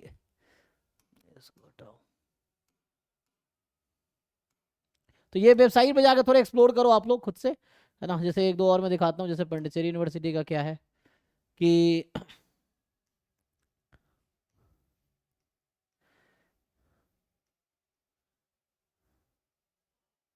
SCQP 27 हमारा कोड है ना। तो ये है। सो ये MS स्टैटिस्टिक्स कोर्स का बैचलर डिग्री इन स्टैटिस्टिक्स और mathematics with mathematical statistics as an allied subject with minimum this. तो यहाँ यही है, तो BSc मैथ में हो या स्टैट्स में, ये कहना चाह रहा है। बाहर वाले अलाउड नहीं है ना, या तो बैचलर मैथमेटिक्स में हो या स्टैटिस्टिक्स में हो, और mathematics as an allied subject with, मतलब कम से कम एक स्टैटिस्टिक्स का कोर्स आपके पास होना चाहिए। प्रोबेबिलिटी इन स्टैटिस्टिक्स अगर आपने पढ़ा है मैथ्स ऑनर्स में भी, तब भी एलिजिबल है यहाँ पे आप। तो जो BSc जनरल BSc वाले बच्चे हैं वो भी एलिजिबल होंगे मुझे लगता है, जो स्टैटिस्टिक्स के एक भी कोर्स पढ़े हो वो देख लो एक बार, है ना। एज एन अलाइड सब्जेक्ट, है ना। तो एक सब्जेक्ट की बात कर रहा है ना, मैथमेटिकल स्टैटिस्टिक्स होना चाहिए, या स्टैटिस्टिक्स जस्ट प्रोबेबिलिटी स्टैटिस्टिक्स पढ़े होने चाहिए, मुझे लगता है ये कहना चाह रहा है। ठीक है, बाकी जगह भी ऐसी आप वेबसाइट पे जाके देखो कि बाकी यूनिवर्सिटीज़ का क्या है। जो बाकी यूनिवर्सिटीज़ हैं जैसे राजस्थान की है, राजस्थान पंजाब बहुत सारे ना, तो राजस्थान वाले क्या दे रखे हैं।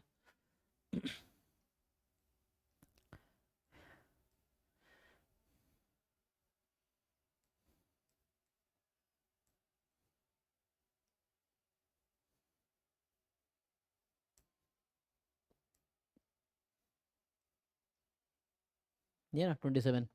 सो MS स्टैटिस्टिक्स सेंट्रल सिर्फ राजस्थान में, an undergraduate student having BSc और BA इन स्टैटिस्टिक्स और mathematics with statistics as a subject for minimum of 2 years in annual system. अगर एनुअल है आपके यहाँ तो कम से कम 2 साल आपने स्टैटिस्टिक्स पढ़ा हो, या फिर have a minimum 4 paper from course statistics as prescribed in model curriculum of UGC in semester system and should have minimum 50% marks. ठीक है, समझ आया। या तो 4 सेमेस्टर प्रोग्राम है, 4 सेमेस्टर में स्टैट्स का कोर्स होने चाहिए, नहीं तो 2 ईयर प्रोग्राम है तो 2 होने चाहिए। तो इस तरह आप डिफरेंट यूनिवर्सिटीज़ के एलिजिबिलिटी जाके एक्सप्लोर करो वेबसाइट पे। कैसे जाना है, CUT का वेबसाइट है, यहाँ पे आप क्लिक करेंगे टेस्ट पेपर्स पे, फिर आप यहाँ टेस्ट पेपर एंटर कीजिए SCQP 27 या स्टैटिस्टिक्स जस्ट डालिए, तो आपको ये यूनिवर्सिटीज़ आ जाएंगी, और ये यूनिवर्सिटीज़ आ जाएंगी। इसमें आप डिफरेंट यूनिवर्सिटी पे क्लिक करके आप एलिजिबिलिटी देख सकते हैं। आप देखिए कहाँ कहाँ एलिजिबल है, उसकी लिस्ट बना लीजिए, फिर आप देखिए किस में क्या है। और हर यूनिवर्सिटी का बच्चा आपको मार्केट में मिल जाएगा, मार्केट या लिंक्डइन पे मिल जाएगा आपको, है ना। तो लिंक्डइन में जाके थोड़ा एक्सप्लोर कर सकते हैं, कोई बच्चा मिल जाए उससे, या ग्रुप में टेक्स्ट कर लो स्टैटिस्टिक्स ग्रुप में, या मुझे बोल दो, मैं आपको नंबर अरेंज करवा दूंगा। ये है ना, किस यूनिवर्सिटी के बच्चे का नंबर चाहिए तो, क्योंकि बहुत सारे बच्चे हमारे यहाँ अराउंड है ना, हर साल 1000+ बच्चे सब मिला के पढ़ के जाते हैं, तो कहीं ना कहीं बच्चा होता ही है। ठीक है, तो वैसा है। ठीक है जी, बाकी जरूरी नहीं जॉब ही पर्पस है स्टैटिस्टिक्स का, बहुत सारे इसमें यूज है ना। टीचिंग में भी बहुत डिमांड है स्टैटिस्टिक्स का, और आजकल जैसे आप MSc नॉर्मल जगह से करके भी IIT से PhD कर सकते हो। PhD के दौरान अभी जो फेलोशिप है वो है 42,000, मतलब पहले तो 37,000 पर मंथ मिलता है for the 3 years, 42,000 for the next 2 years। 5 साल सरकार पैसे देती है PhD में, नॉर्मल स्कॉलर का। उसमें एक अलग कैटेगरी भी है, prime minister research fellow PMRF scholars, जिनको अराउंड पहले 2 साल 70,000 पर मंथ मिलता है, तीसरे साल 75,000 पर मंथ, और चौथे 5वें साल 80,000 पर मंथ। तो ये उन्हीं में से जो स्कॉलर एडमिशन लेते हैं उन्हीं में से डिसाइड होता है, रिज्यूमे और आपका रिकमेंडेशन के थ्रू डिसाइड किया जाता है किनको PMRF मिलेगा, कौन से नॉर्मल फेलो होंगे। तो उसके अकॉर्डिंग से मैं भी एक नॉर्मल फेलो ही था, हमारे बहुत सारे फ्रेंड है जो PMRF स्कॉलर हैं, तो ऐसा है। तो उनका एक अपना क्राइटेरिया है, उसके लिए आपको PhD जो मास्टर्स लेवल में आपके CGPA देखते हैं, PhD में 8.5 CGPA होना चाहिए PhD के कोर्स वर्क में, ये एलिजिबिलिटी कुछ है उसकी, तो उसको क्लियर करोगे तो आप प्राइम मिनिस्टर रिसर्च फेलो हो सकते हो, उसमें आपको अच्छा फेलोशिप मिलता है, प्लस हर साल 2 लाख कंटीजेंसी मिलती है ना। तो इस तरह से है, तो 5 साल में 10 लाख कंटीजेंसी, कंटीजेंसी मतलब आप ट्रैवल के लिए यूज़ कर सकते हो, कॉन्फ्रेंसेस जाने के लिए, विदेशों से लोग खूब घूमते हैं। PhD में नॉर्मल स्कॉलर को भी जो इंस्टीट्यूट है वो 2 इंटरनेशनल कॉन्फ्रेंस के लिए पैसे देती है, मतलब आप US जा सकते हो, कहीं भी वर्ल्ड के किसी भी कंट्री में जा सकते हो, 2 डिफरेंट जगह पे 5 साल में शायद, तो उसकी खर्चा आपको इंस्टीट्यूट देती है। तो ये सब अपॉर्चुनिटी PhD में रहता है। फिर आप नॉर्मल यूनिवर्सिटी में भी है ये, और पीएचडी करके आप यूनिवर्सिटी में प्रोफेसर बन सकते हो, तो ये भी एक स्कोप है। जॉब भी कर सकते हो, नॉर्मल यूनिवर्सिटी एमएससी करके आप अच्छी जगह जॉब भी कर सकते हो। जरूरी नहीं कि जो आईआईटी से पढ़ रहा वही सिर्फ डेटा साइंटिस्ट ये सब बन रहा है, आप भी कर सकते हो, लेकिन आपको थोड़े से एक्स्ट्रा एफर्ट करना होगा अभी के बाद, ठीक है। खुद से अप्लाई करना होगा, इंटरव्यू देना होगा, then you can join as जो एमएनसी भी ज्वाइन कर सकते हो और एकेडमिक भी ज्वाइन कर सकते हो आप। तो ये सर स्कोप जो मेनली, दूसरे ओआर है उसमें तो स्टैटिस्टिक्स अलाउड नहीं है ना, उसमें तो सीएस हाँ पेपर उसका देना अलग पड़ेगा। कोर्स है ना। उसके लिए अगर मैं सर्च करूँ, क्या बताया था कोड 9 था उसमें, SCQP 9। 9 ना, 09। तो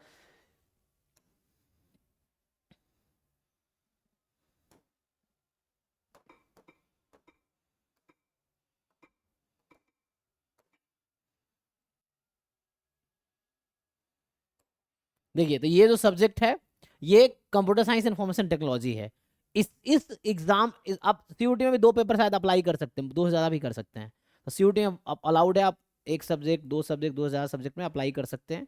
तो अगर जिनको डीयू में एमओआर में जाना है तो ये है, और उसके लिए जो है हमारे पास, और डीयू में जो है सीधा डीयू पे आ जाते हैं, आ गया, ठीक है। तो इसमें जो है तो 09 वाला कोड हमने देखा था ना, तो 09 वाले के थ्रू है, तो वही सारी चीज़ यहाँ भी SCQP नहीं इधर होगा।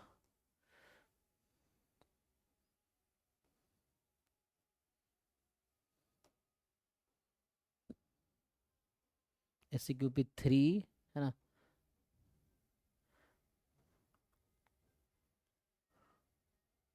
सेवन 17,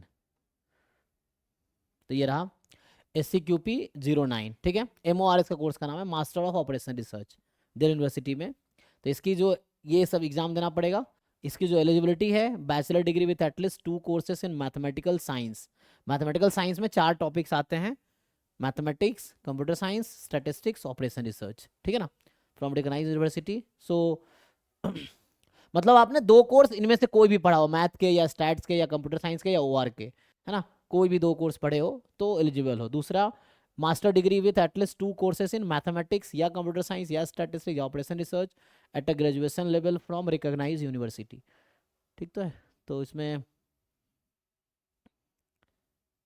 एक मिनट, ये क्या कहना चाह रहा है, मास्टर डिग्री भी है तब भी फिर से करने आ सकता है, अच्छा, और बैचलर डिग्री है तब भी कर सकता है, ओके ठीक है ना, मतलब मास्टर के बाद दोबारा अगर करना हो ये है, ओके। अच्छा, इसके ऊपर ही था, यही SQP था ना, उस समय देख रहे थे हम। ये MS स्टैटिस्टिक्स के लिए ये एग्जाम देना पड़ेगा, MOR के लिए ये एग्जाम देना पड़ेगा, ठीक है, ओके। इसका सिलेबस बात कि SCQP 09 का सिलेबस अगर आप देखोगे तो यहाँ पे है, आप जाके देख सकते हो, ठीक है ना। सो यहाँ अगर आप तो जो लोग इंटरेस्टेड है इस कोर्स में, ये भी कोर्स अच्छा है वहाँ DU में, है ना। आगे जाके आप, अगर मैं ऐसे बता देता हूँ, जैसे ये OR जनरली इंडिया में 2 ही फेमस है, एक तो IIT बॉम्बे में IEOR डिपार्टमेंट है, industrial engineering and operation research, वहाँ MSc भी होता है JAM-MS के थ्रू, और दूसरा दिल्ली यूनिवर्सिटी में मास्टर इन ऑपरेशन रिसर्च, है ना। तो आप DU से MOR करके IIT बॉम्बे से PhD कर सकते हो चाहो तो ऑपरेशन रिसर्च में, उसका भी स्कोप है, क्योंकि वहाँ भी PhD करके लोग एकेडमिक में जाते हैं या MNCs में जाते हैं, या बहुत सारे, है ना, वेबसाइट पर अपलोड कर रखा है बॉम्बे वालों ने। तो ये 2 जो फेमस कोर्सेस OR के हैं इंडिया में तो हम लोग SCQP 09 देख रहे हैं ना, पहला ना, फर्स्ट रो का सेकंड कॉलम ये। तो इसका जो सिलेबस है ये आपका, ये बेसिक है बहुत, इसकी अलग से तैयारी में लगता है कुछ खास करने की जरूरत है, लेकिन आपको देखना पड़ेगा आपका क्या स्ट्रॉन्ग। जैसे मैथमेटिक्स में बेसिक 11-12 का सिलेबस है, जो मैथमेटिक्स पोर्सन है ये 11-12 वाला सिलेबस है, ठीक है। कंप्यूटर में आपको ये पढ़ना पड़ेगा, ये BSc का सब्जेक्ट्स हैं, कंप्यूटर साइंस का ऑपरेटिंग सिस्टम ये सब पढ़ना पड़ेगा आपको, data structure, then digital fundamentals, ठीक है। तो ये आपको पढ़ना पड़ेगा। 2 मेनली है, मैथमेटिक्स और कंप्यूटर साइंस। तीसरा कंप्यूटर साइंस के कोर्सेस हैं ये सब, और ये आपके मैथमेटिक्स के कोर्सेस। तो ये है इसका सिलेबस। तो अगर आप ये भी ढंग से करते, हमारा स्टूडेंट है पिछले साल का भी कई लोग जो इसमें एडमिशन लिया है, तो हो जाता है एडमिशन, है ना। अगर आप ये भी ढंग से पढ़ लोगे तो इतने में भी क्वालिफाई करके अच्छा रैंक ला सकते हो। चलिए, तो हम लोग अपने अब काम पे आते हैं। बाकी और कुछ रह गया हो तो हम देख सकते हैं, ठीक है ना। तो ये हमारा, हम इस कोर्स जैम के थ्रू सर कौन से कॉलेज में एडमिशन ले सकते हैं? किससे जैम के थ्रू बताया था अभी। आईआईटी जैम ये तो जैम के सर वेबसाइट पे जाओ देखो। हाँ ट्रिपल आईटी लखनऊ में भी है क्या कोई हाँ, कोर्स? ट्रिपल आई लखनऊ में 3 डिफरेंट कोर्सेज हैं, वहाँ सर्च करो ऑनलाइन। एमएससी वहाँ पे एक डेटा साइंस में है, एमएससी मैनेजमेंट साइंस में ऐसा कुछ है, एमएससी इकोनॉमिक्स में है, ऐसे इकोनॉमिक साइंस है। इस तरह 3 डिफरेंट कोर्सेज वहाँ पे है। एमएससी डेटा साइंस है वहाँ पे ना, हाँ एमएससी डेटा साइंस है, इकोनॉमिक साइंस है ना, मैनेजमेंट साइंस है। 3 डिफरेंट मास्टर प्रोग्राम है। जैम एमएस के थ्रू आपको एडमिशन मिल जाएगा, और भी जैम के थ्रू मिलता है, ये भी है ट्रिपल आईटी लखनऊ में। वो नया ही स्टार्ट हुआ था रिसेंटली, आई थिंक 2021 में स्टार्ट हुआ था, 21-22 में। ये है, वहाँ है हमारा कि तुमने यूट्यूब पे देखा होगा, मेरा एक सेशन मैंने किया था, वो दिव्यांश था, हाँ वो वहाँ पे है। तो निकल गया होगा अब तो शायद, क्योंकि वो ज्वाइन किया था 2021 या 22 में, 21 में भी ना, 21 से 23 या 22 से 24, 22 में ना। इस तरह से है। तो ठीक है ना, बाकी जैम का बहुत सारे सेशन यूट्यूब पे है, तो मेरे सर्च करोगे। अभी मैंने जस्ट एक सेशन किया, तो उसमें क्या क्या अपॉर्चुनिटी बताओ उसमें है, या जैम का थोड़ा वेबसाइट एक्सप्लोर करो, है ना। आईआईटी का काउंसलिंग अलग होता है, एनआईटी का, उसका सेशन मैं अलग रखूंगा अभी, है ना। जैसे एक बार वो आ जाए, आपके रिस्पॉन्स सीट आ जाए, डिस्कशन हो जाएगा, रिजल्ट आ जाएगा, फिर हम जैम का रखेंगे, कहाँ का एडमिशन होगा, किस रैंक पे कहाँ। बाकी आप जाके देख सकते हो वेबसाइट पे, एनआईटी की काउंसलिंग अलग होती है, उसका कुछ वेबसाइट है, क्या है मैं भूल गया। तो उस तरह से है, ट्रिपल आईटी का शायद अलग से होता है। अब उसमें उसके थ्रू ही हो जाएगा एक, है ना। एनआईटी काउंसलिंग किस वेबसाइट से होती है जैम में? CCMN। हाँ सीसीएमएन, हाँ सीसीएमएन के थ्रू। तो सीसीएमएन पे जाओ, वहाँ पे सारे डिटेल्स हैं। तो है ना, जैम का तो अपना जहाँ से एडमिट कार्ड तुमने डाउनलोड किया है, वहीं से सारा काम हो जाएगा जैम का। वहीं पे तुम्हारा वो आएगा, रिजल्ट आएगा, स्कोर कार्ड आएगा, वहीं पे है ना, रिस्पॉन्स सीट आएगा, वहीं पे तुम्हें कहाँ कौन सी इंस्टीट्यूट मिला वहीं पे आएगा। ठीक है ना, तो सारी जैम के उसी पोर्टल से सारा काम हो जाएगा। एनआईटी ट्रिपल आईटी काउंसलिंग के लिए अलग से सीसीएमएन की वेबसाइट है जहाँ पे होगी, तो वहाँ पे आप उसको एक्सप्लोर कर सकते हो। ऑनलाइन थोड़ा सर्च करो सीसीएमएन और देखो क्या कैसे है, पिछले साल में कितने रैंक तक कौन सा कोर्स मिला, तो वो आइडिया मिल जाएगा आपको। ठीक है। चलो जी, तो अभी आते हैं, अब यहाँ पे कुछ चैट में कुछ ऐसा है, ऐप में मिलेगा, बिल्कुल मिलेगा भाई। लखनऊ यूनिवर्सिटी स्टेट कौन सा यूनिवर्सिटी है डिपार्टमेंट ऑफ स्टैटिस्टिक्स के लिए? तो लखनऊ यूनिवर्सिटी का अलग एंट्रेंस होता होगा, क्योंकि स्टेट यूनिवर्सिटी है, सीयूईटी से एडमिशन नहीं लेती है। ठीक है ना। ये एससीयू के लिए ऑप्शन में मैथ्स होना जरूरी है बोला है, तो ये 1 ईयर के लिए बोल रहा है, या अगर ईयर मेंशन नहीं किया तो एक कोर्स है तो काफ़ी है। ठीक है, बाकी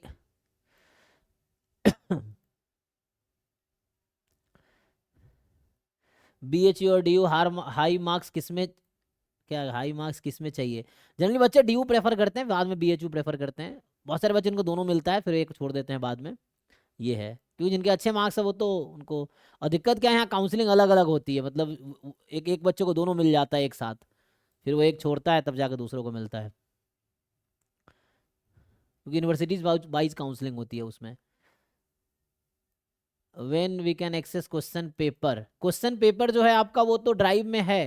अगर मैं आपको दिखाऊं, जो सीयूईटी 2024 का पेपर है, तो ये ड्राइव में एक फोल्डर होगा। जो हमारे जैम वाले बच्चे उनको ऑलरेडी एक्सेस है, नहीं है उनको मैं बताता हूँ। तो अच्छा, ये मुझे लॉग आउट हो गया है। तो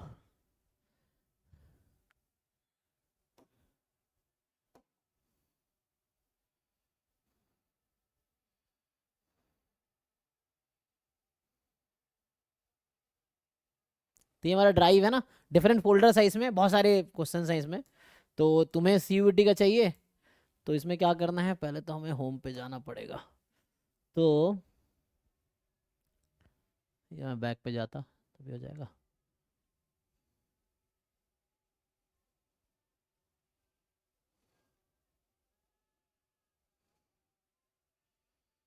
तो ये फोल्डर है एक्चुअली।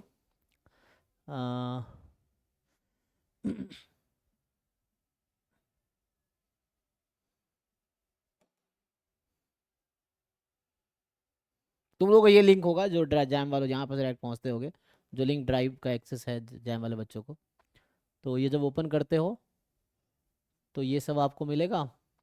अब ये सब डिफरेंट क्वेश्चन पेपर्स है ना, तो आपको क्या चाहिए, PYQ हमें चाहिए CUET का ना। देखो यहाँ CUET ST का एक फोल्डर है, कहाँ चला गया मैं, कोई फोल्डर खुल गया ना, ये ना। तो PYQ CUET ST ये वाला फोल्डर है, इसमें जाओगे तो आपको इसमें CU सेट पहले इसी का नाम था, जो CUET हुआ ना उसी का नाम पहले CU set with central university of ऐसा कुछ नाम था, तो वो उसी का बाद में अपडेट किया है उन्होंने। तो इसमें कुछ ही यूनिवर्सिटी पार्टिसिपेट करती थी, तो CU सेट समझो ये CU CET जो है ना ये ओल्ड नेम है CUET का, ठीक है ना, न्यू नेम CUET है। भाई कुछ यूनिवर्सिटी इसके थ्रू लेती थी, कुछ लोग अपना अपना एंट्रेंस कराती थी, वैसा होता था। तो ये भी दोनों एक्सप्लोर किया, दोनों में मिक्स कर दूंगा ना, सही रहेगा। तो अभी के लिए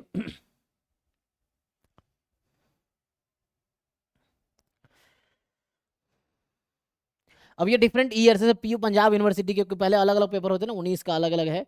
जैसे अब ये जो है स्टेट 2022 का पेपर है CUET स्टैटिस्टिक्स का, ये सब अलग अलग है। तभी मैं सीधा सीधा आता हूँ, जो 2024 में पेपर हुआ था CUET का, उस पर आते हैं। ये डिफरेंट पेपर्स हैं, आप बैठ के सॉल्व कर सकते हैं। तो ये 2023 का पेपर है ना। 23 में 2 बार एग्जाम हुआ था, मतलब 2 डिफरेंट डेट पे सेम सब्जेक्ट का एग्जाम था। तो जैसे 11 मई को भी हुआ था और 8 मई को भी हुआ था, है ना। ये क्या मई था, जून था, जून ना, जून सॉरी, 11 जून एंड 8 जून को एग्जाम हुआ। 2 एग्जाम 2 पेपर है 2023 वाला। 24 वाला पेपर भी इसमें होगा। 24 वाला कहाँ है भाई, तो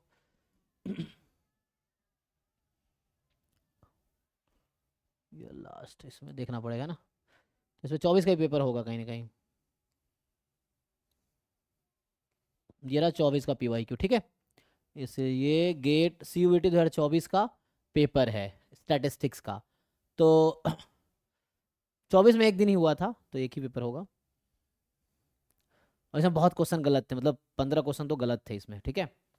सो हेलो, इसका अलग लफड़ा है। तो मैं इसको ओपन करता हूँ पेपर को ना, इधर से मैं पेन ड्राइव में ओपन करके, रुको। तो ये पेपर ओपन करके दिखाता हूँ कैसा लेवल है पेपर का, है ना। ये है, तो 1 मिनट।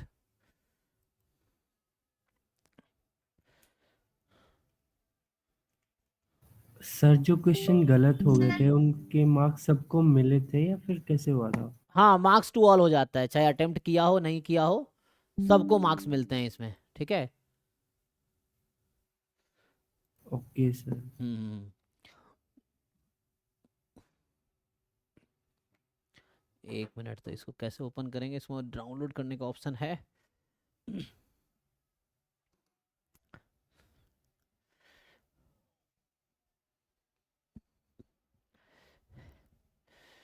ये ना मैं पेपर ग्रुप में भेज देता हूँ, 1 मिनट। तो ये तो जो है, जो जिन लोगों को एक्सेस है वो डाउनलोड करके ग्रुप में भेज दो। बहुत लोग एक्सेस है ना ऑलरेडी, जो जैम वाले बच्चे उनको तो है ही एक्सेस, तो ग्रुप में भेज दो, ये पेपर होगा। सो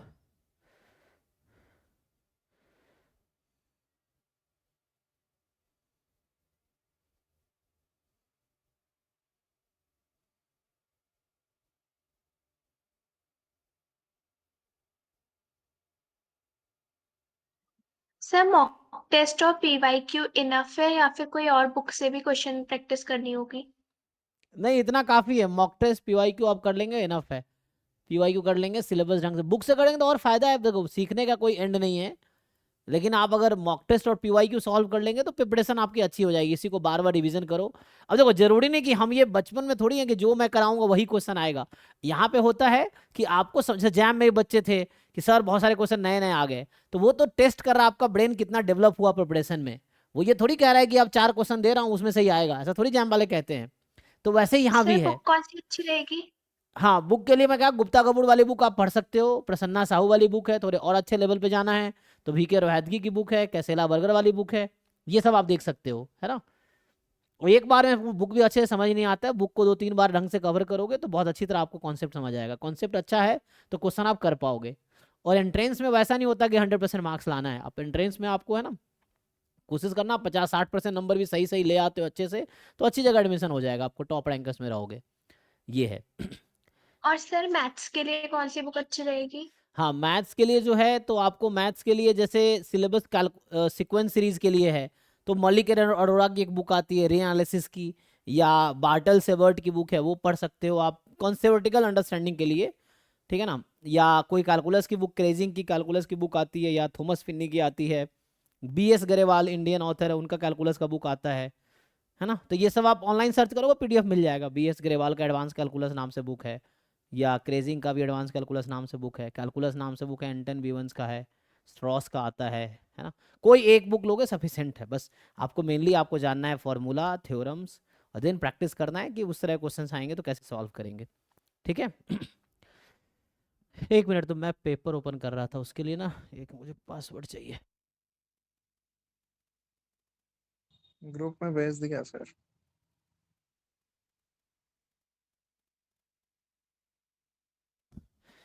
अच्छा, लेकिन इसमें कैसे खुलेगा? तो अच्छा, यहाँ से मैं डाउनलोड कर लेता हूँ ना पेन ड्राइव में, ठीक है। मुझे वो ग्रुप पे आ गया होगा पेपर, तो मैं इसको पेन ड्राइव में डाउनलोड करके फिर मैं ओपन करता हूँ यहाँ पे, ठीक है। तो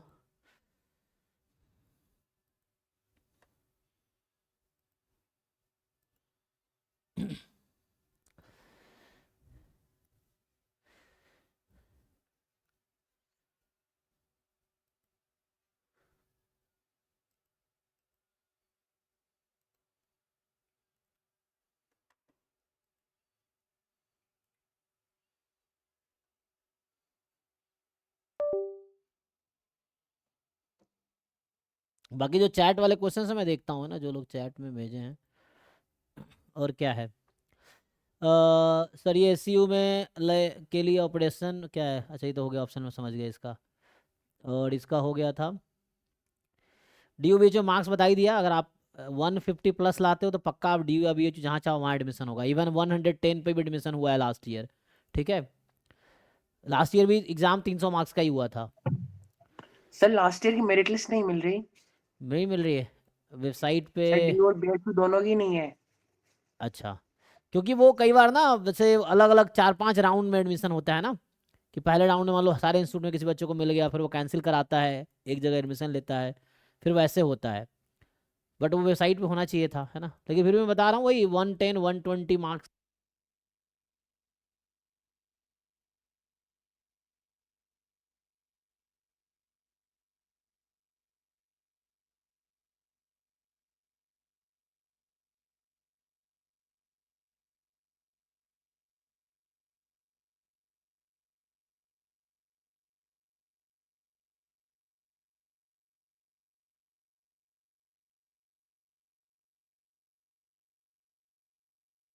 सर CUET के तो आसान क्वेश्चन है।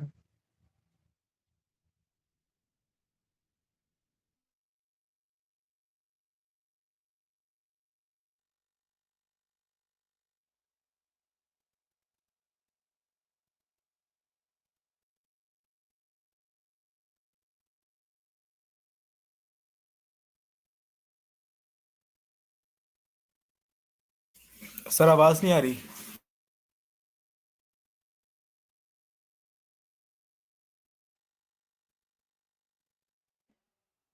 हाँ, ये बैटरी ख़त्म हो गया है।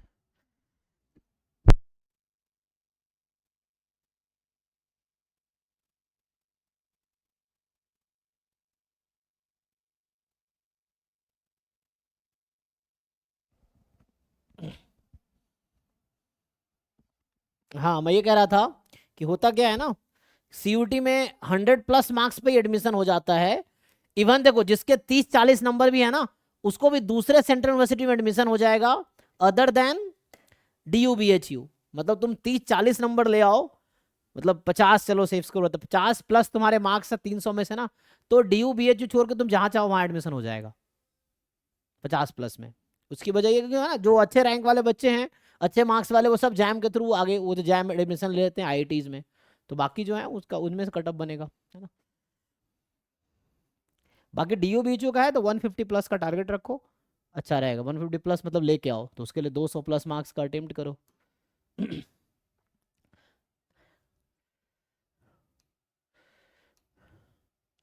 सर सिलेबस कब तक कवर हो जाएगा? तो इसका टारगेट है मैं 40 दिन के अंदर सिलेबस कंप्लीट कर दूंगा। तो आज तो मैं होपफुली शायद स्टार्ट ना हो पाए, या टाइम बचेगा तो स्टार्ट करेंगे। तो आज क्या है, 3 फरवरी है, फरवरी में 28 दिन है। 28 दिन में 3-4 दिन क्लास मान लो मैं ना लो पाऊँ, तो चलो मान लो 25 या 20 दिन क्लास लूंगा इस महीने। 20 दिन एग्जाम का डेट तो भी आया नहीं है ना, तो ये नहीं है। सर, वो मार्च में ही हाँ, आता है। क्योंकि इसमें बहुत ज़्यादा डीप पढ़ाने की जरूरत नहीं है, जैसे मैं जैम में पढ़ाता हूँ, हालांकि है ना रिकॉर्डेड लेक्चर है जैम का भी, तो जैम वाले बच्चे वहाँ से भी तैयारी कर सकते हैं। मेनली तुम उन टॉपिक का फोकस यहाँ कर सकते हो जो जैम के सिलेबस में नहीं है ना। तो उस तरीके से तो कोशिश है 30 से 40 दिन में पूरा सिलेबस में CUT का करा दूंगा।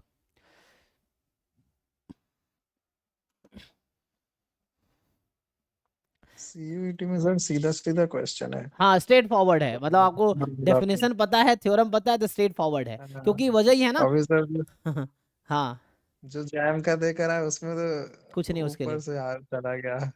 क्योंकि वो लेवल एग्जाम इसका का एक क्वेश्चन लेवल है। देख रहे हैं।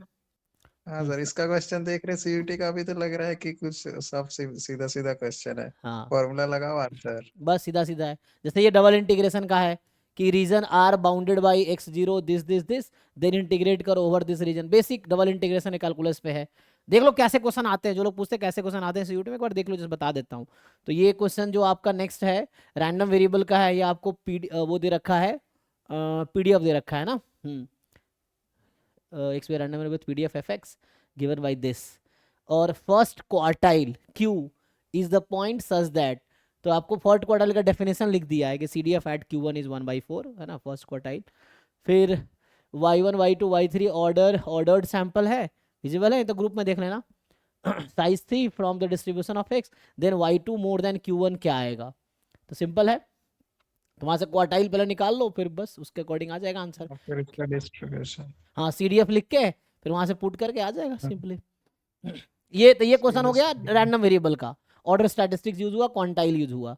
तीसरा क्वेश्चन ये डिफरेंशियल इक्वेशन का है, और मैं आपको, जो लोग बच्चे अभी सीयूटी में तैयारी शुरू किए हो, आपको डिफरेंशियल इक्वेशन का 2 पार्ट है सिलेबस में। अगर आप यहाँ देखोगे तो जो डिफरेंशियल इक्वेशन यहाँ पे है, अच्छा इसी में ओपन हुआ है, तो जो सिलेबस डिफरेंशियल इक्वेशन का है उसमें आपको मैं सजेस्ट करूंगा क्लास 12th में एनसीईआरटी बुक डाउनलोड करो, गूगल करो क्लास 12th एनसीईआरटी, उसमें चैप्टर 9 है डिफरेंशियल इक्वेशन, ढंग से उसको कंप्लीट करो।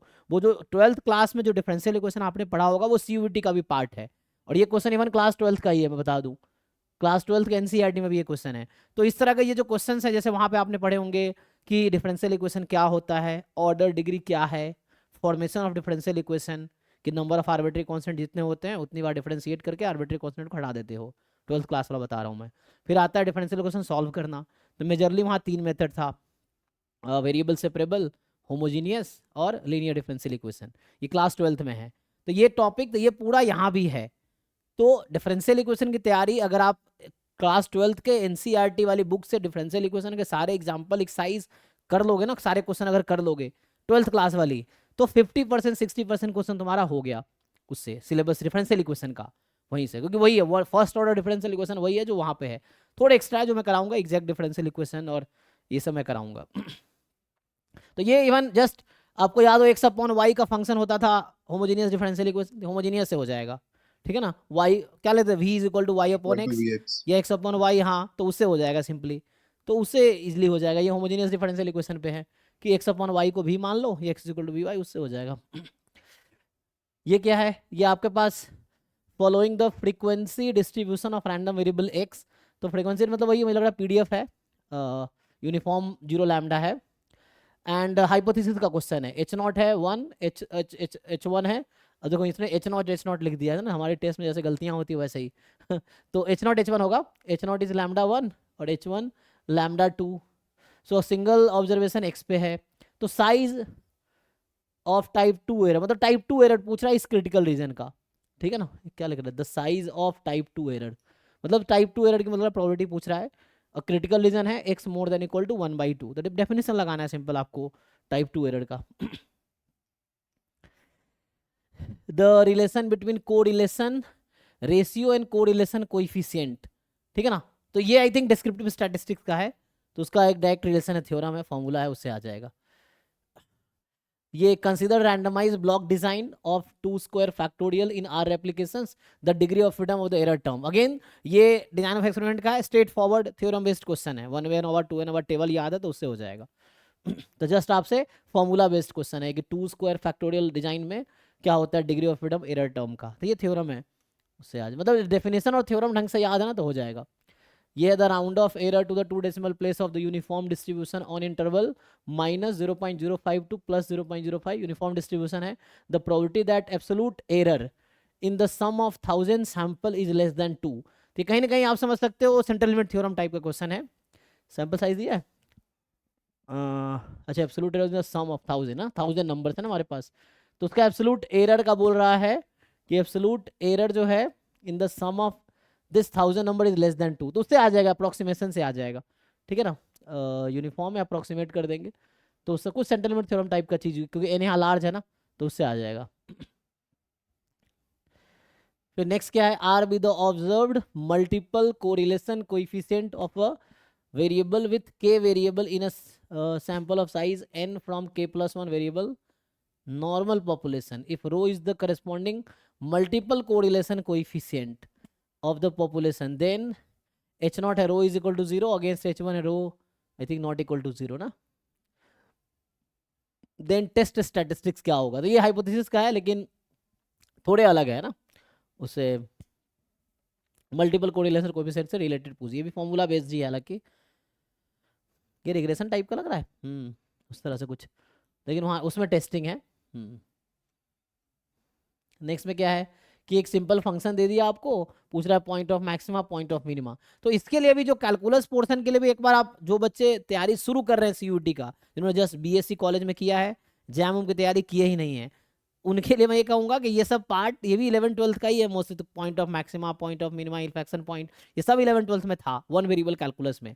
तो एक बार वन वेरिएबल कैलकुलस भी रिवाइज कर लो, जो नए लोग हो, जो सीयूटी की तैयारी अभी जस्ट शुरू की हो। तो सर आपकी आवाज फिर से नहीं आ रही है। वॉइस नहीं आ रही है। क्या हो रहा है शिवा भाई, बंद कैसे हो जा रहा है, ये बैटरी चार्ज नहीं,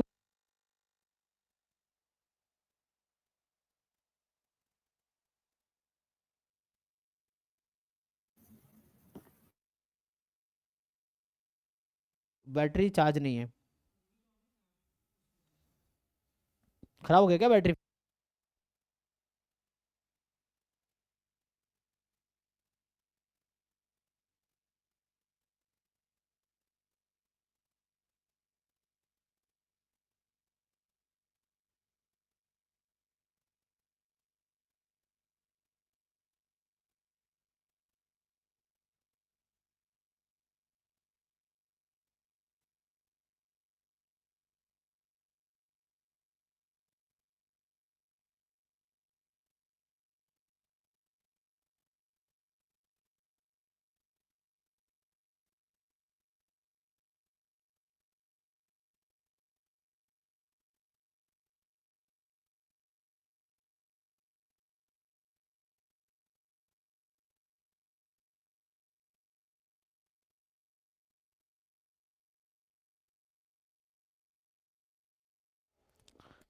पता नहीं, अभी चल रहा है, चलने देते हैं, बैटरी अगर खत्म होगा देखते हैं। ये शायद बैटरी का ना लाइफ खत्म हो गया। एनीवे देखिए खत्म हो गया, लाइफ अभी खत्म हो गया, तो इसका मतलब है कि ये नहीं चलेगा, ये तो बैटरी का लाइफ खत्म, उससे पूछे जैसे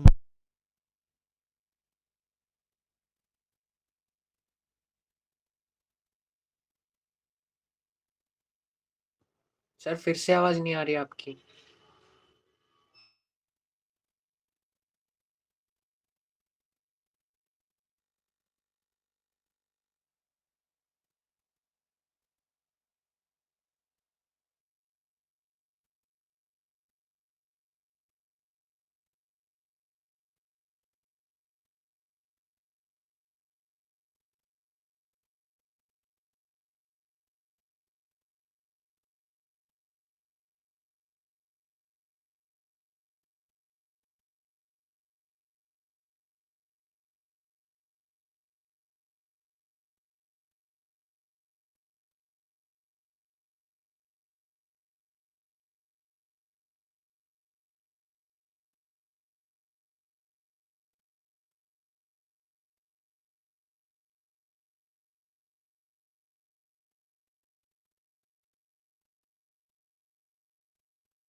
हाँ, ये एक्चुअली बैटरी ना लाइफ ख़त्म हो गई बैटरी की, तो चार्ज भी नहीं हुआ है, तो ऐसा हुआ है।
बोले नहीं, ऑन ही नहीं है, ऑन म्यूट वहाँ से, अच्छा उसको unmute कीजिए।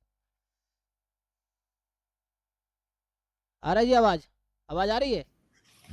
अभी आ रही है सर। हाँ, ये दूसरा माइक लगाया, देखते हैं, लेकिन इसमें मिसमैच हो रहा है। ठीक है, चलिए ठीक है फिर। तो एक्चुअली उसका बैटरी ख़त्म हो गया। हाँ, तो अभी ये कह रहा था बस पेपर एनालिसिस कर लेता हूँ, कल से कंटेंट स्टार्ट करूँगा।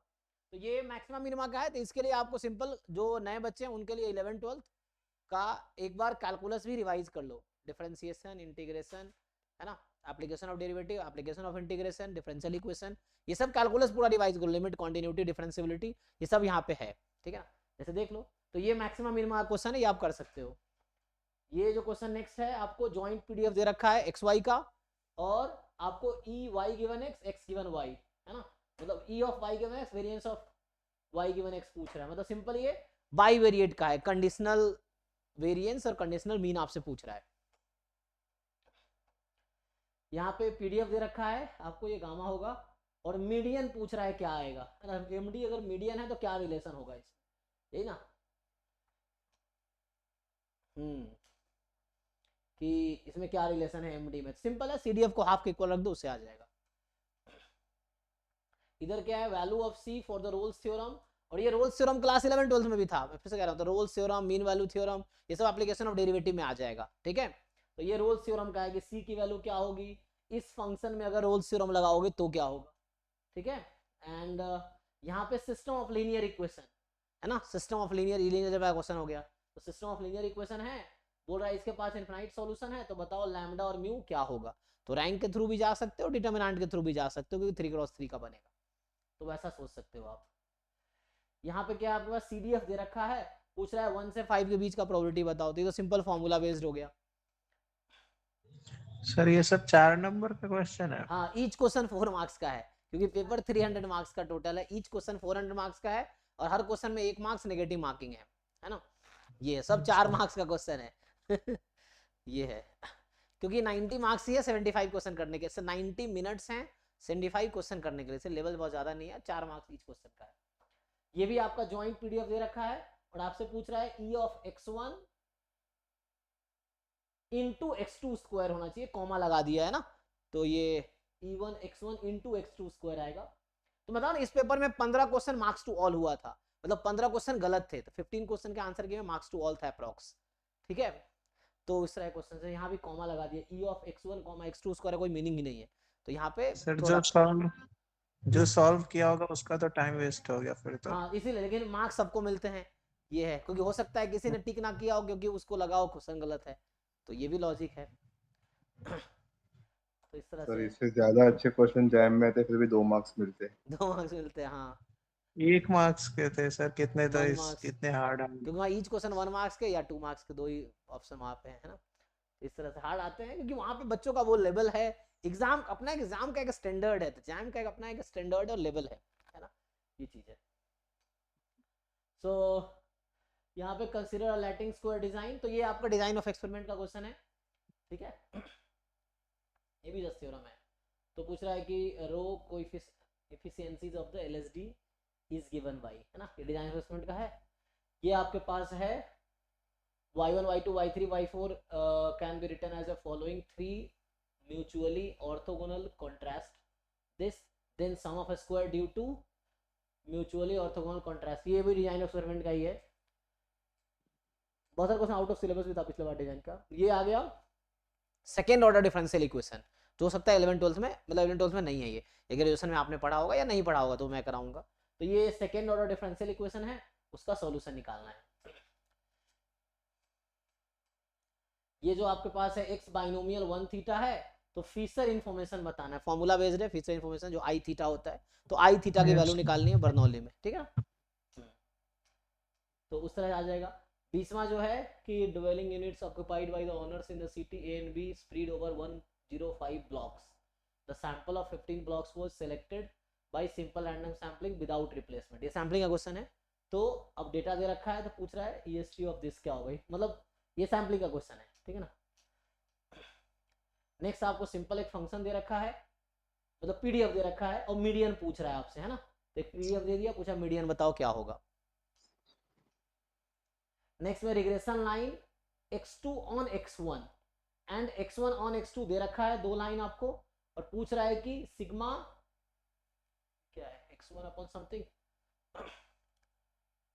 May be sigma x1 upon sigma x2 कुछ ऐसा है, क्लियर दिख तो रहा है। हाँ सर, वो bxy byx से होगा। हाँ उससे bxy byx उस तरह रेशियो पूछ रहा है, कोवेरिएंस डिवाइडेड बाय वेरिएंस होता है ना। हाँ तो वही पूछ रहा है रेशियो क्या होगा। वो जो कोरिलेशन कोएफिशिएंट होते हैं, है ना, वो पूछ रहा है उससे। रिग्रेशन कोएफिशिएंट, अच्छा रिग्रेशन कोएफिशिएंट ना, रिग्रेशन सर वही covariance of xy divided by variance of x होता है, जो by on x का। हाँ रिग्रेशन कोएफिशिएंट का रेशियो पूछ रहा है वो। फिर नेक्स्ट जो है, if the characteristic root of the non singular matrix A is lambda, मतलब आइगन वैल्यू लैम्बडा है, तो characteristic root of adjoint A क्या होगा। तो एडजॉइंट टुडे में रिलेशन आपको पता होगा, तो पूछ रहा है कि लैम्बडा अगर रैंक n है तो n ही हो जाएगा। अरे और नहीं, पूछ रहा है कि एडजॉइंट A की आइगन वैल्यू क्या होगी। अगर A की आइगन वैल्यू लैम्बडा है तो एडजॉइंट A की आइगन वैल्यू क्या आएगी, डिटरमिनेंट अपॉन लैम्बडा। तो A इनटू एडजॉइंट A बराबर डिटरमिनेंट A इनटू I होता है ना, इस तरह से थ्योरम, तो उससे आ जाए कुछ। फिर आपको regression coefficient of y on x is byx and आपको दे रखा है u एंड v की वैल्यू, पूछ रहा है रिग्रेशन कोएफिशिएंट buv क्या होगा, तो ट्रांसफॉर्म करना है ना, ये है shift of origin shift of scale. तो सही रिग्रेशन का क्वेश्चन हो गया ये। नेक्स्ट जो सिंपल ये लिमिट का क्वेश्चन है 1/n a1 plus a2 plus a3 up to an, है ना, तो उससे आ जाएगा, सिंपल है।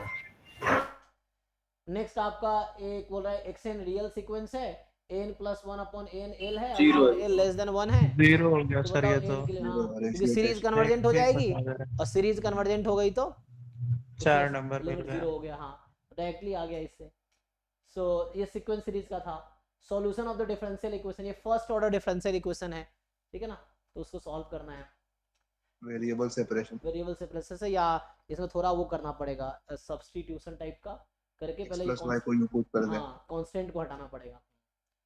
फिर ये सीक्वेंस सीरीज का है, 4 ऑप्शन है, आपको करेक्ट चूज करना है कि bounded sequence of real number which does not converge has at least 2 limit points, इस तरह स्टेटमेंट्स आपको ट्रू फॉल्स चूज करना है, ट्रू बताना है कौन कौन सा है।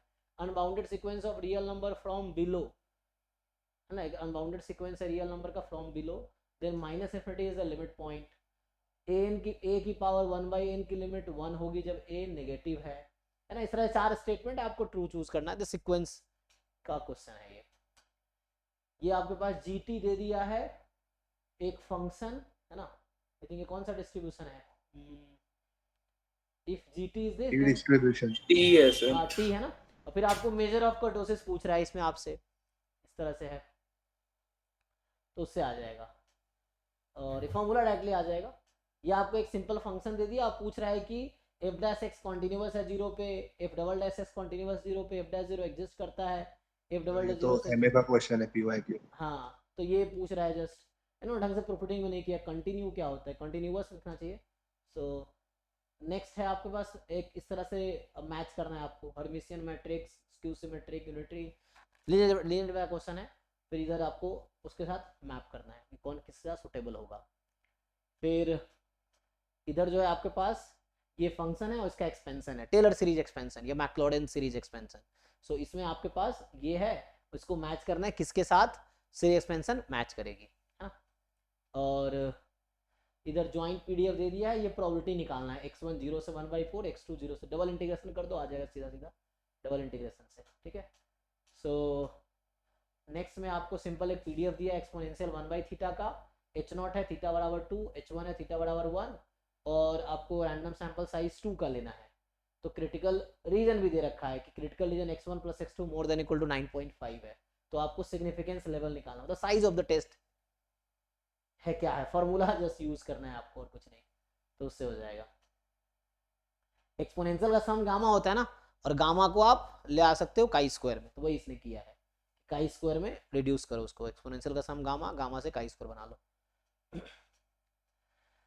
यहाँ पे sample proportion P1 of an unbiased estimator of the population is P1, then ये सैम्पलिंग का क्वेश्चन है। तो द रियल सीरीज, ये सीरीज का क्वेश्चन है, पावर सीरीज का क्वेश्चन है। ये पावर सीरीज पूछ रहा है कि बताओ उसको क्या बोलते हैं, इंटरवल ऑफ कन्वर्जेंस क्या होगा, कि x की किस वैल्यू के लिए कन्वर्ज करेगी, ये आपसे पूछ रहा है। इधर जो है ना, हाँ ये सिंपल आपके पास एक रीजन दे दिया, बोल रहा है ट्रिपल इंटीग्रेशन करके दिखाओ, तो इसलिए तेरे में क्वेश्चन है, हाँ उससे आ जाए ना। तो ऐसे ही आइगन वैल्यू इस मैट्रिक्स का निकालना है, सिंपल आइगन वैल्यू फाइंड करना है मैट्रिक्स का।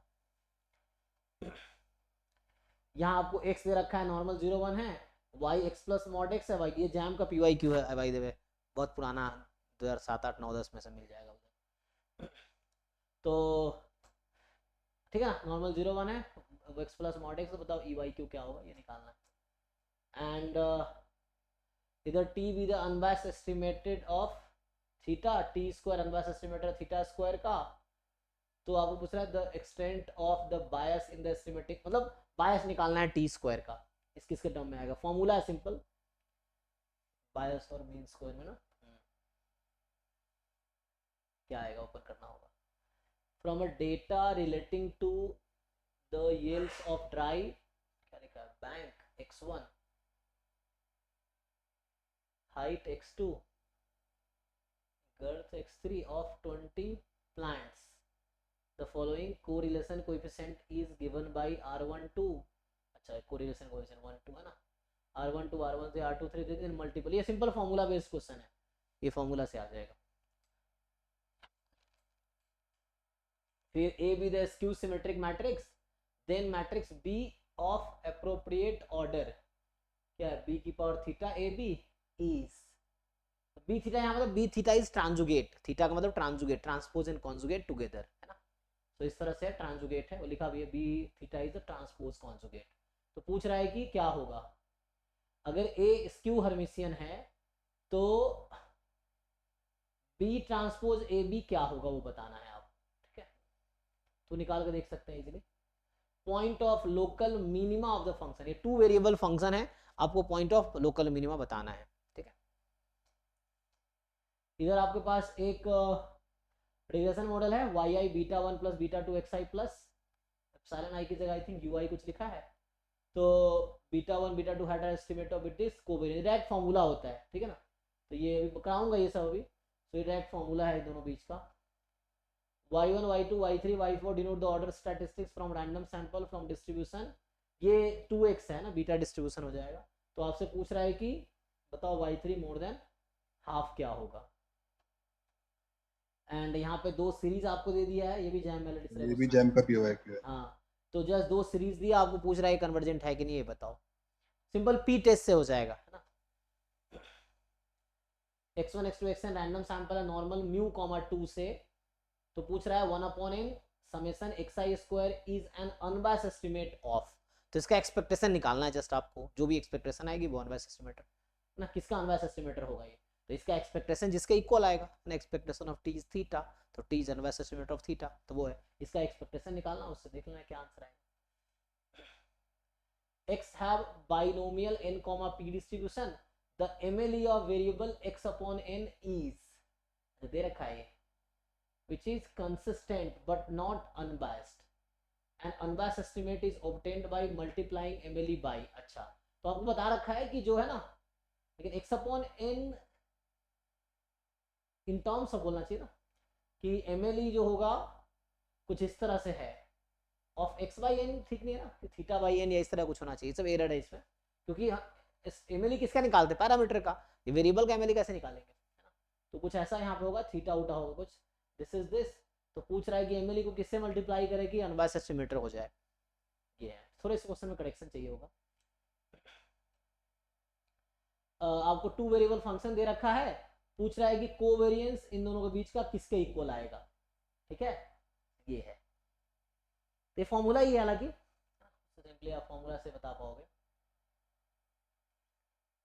इधर आपसे पूछ रहा है कि there are 200 employees in a hospital, the table shows the number of each type of employee in the hospital, a stratified sample of size 50 is required using proportional allocation technique, the number of admin staff should be chosen, है ना, तो ये sampling का ही question हो गया, Neyman allocation है ना, हाँ तो उससे आ जाएगा आपका। एंड हालांकि बहुत सारे क्वेश्चन इस बार ना आउट ऑफ सिलेबस भी था 2024 में, देखोगे सिलेबस में जो टॉपिक्स लिखा है, क्वेश्चन जो है बार बार क्वेश्चन भी थे इसमें। ये सीरीज है, बोल रहा है कन्वर्जेंट है, डाइवर्जेंट है, तो ये टेस्ट ऑफ कन्वर्जेंस आपको इसमें लगाना है, जो भी सीरीज का कन्वर्जेंस टेस्ट होता है ना, वो आप लगाएंगे तो आ जाएगा। फिर P आपका प्रोबेबिलिटी है that a coin will fall head in a single toss, okay, in order to test P is half versus P is 3/4, the coin is tossed 5 times, H0 is rejected if more than 3 head appear, ठीक है ना, ये rejection criteria दे दिया, तो power निकालना था, power का formula use करेंगे, डेफिनेशन पावर का यूज करेंगे तो आ जाएगा।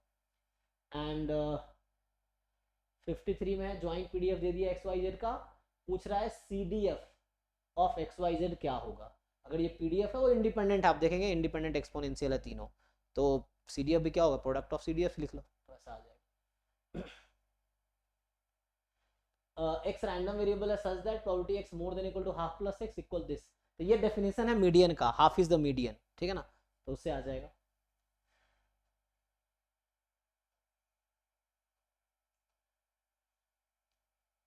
यहाँ आपको x1 x2 xn दे रखा है, कॉची डिस्ट्रीब्यूशन से एक रैंडम सैंपल, तो पूछ रहा है डेंसिटी फंक्शन ऑफ, क्या लिखा है, x बार का पीडीएफ क्या होगा, अगर x1 x2 xn का पीडीएफ कॉची है तो x बार का पीडीएफ क्या होगा, तो ट्रांसफॉर्मेशन यूज करो, क्योंकि सम ऑफ कॉची होता है, फिर कांस्टेंट से मल्टीप्लाई करेंगे तो कहाँ चेंज आएगा, बस वो देखना है, ट्रांसफॉर्मेशन ऑफ रैंडम वेरिएबल।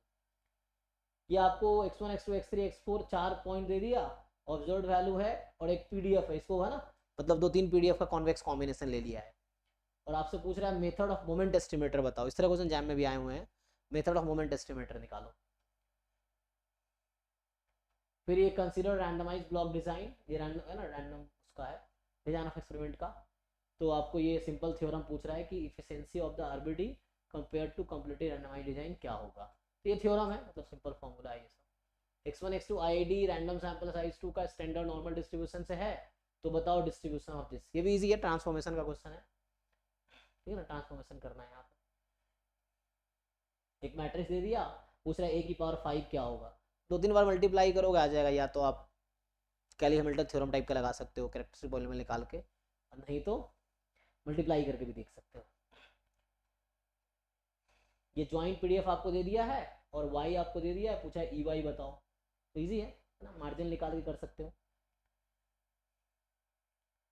61 है y1 yn जो है ज्वाइंट सफिशिएंट स्टैटिस्टिक्स है, तो MLE क्या होगा थीटा का, है ना, थीटा का MLE निकाल लो।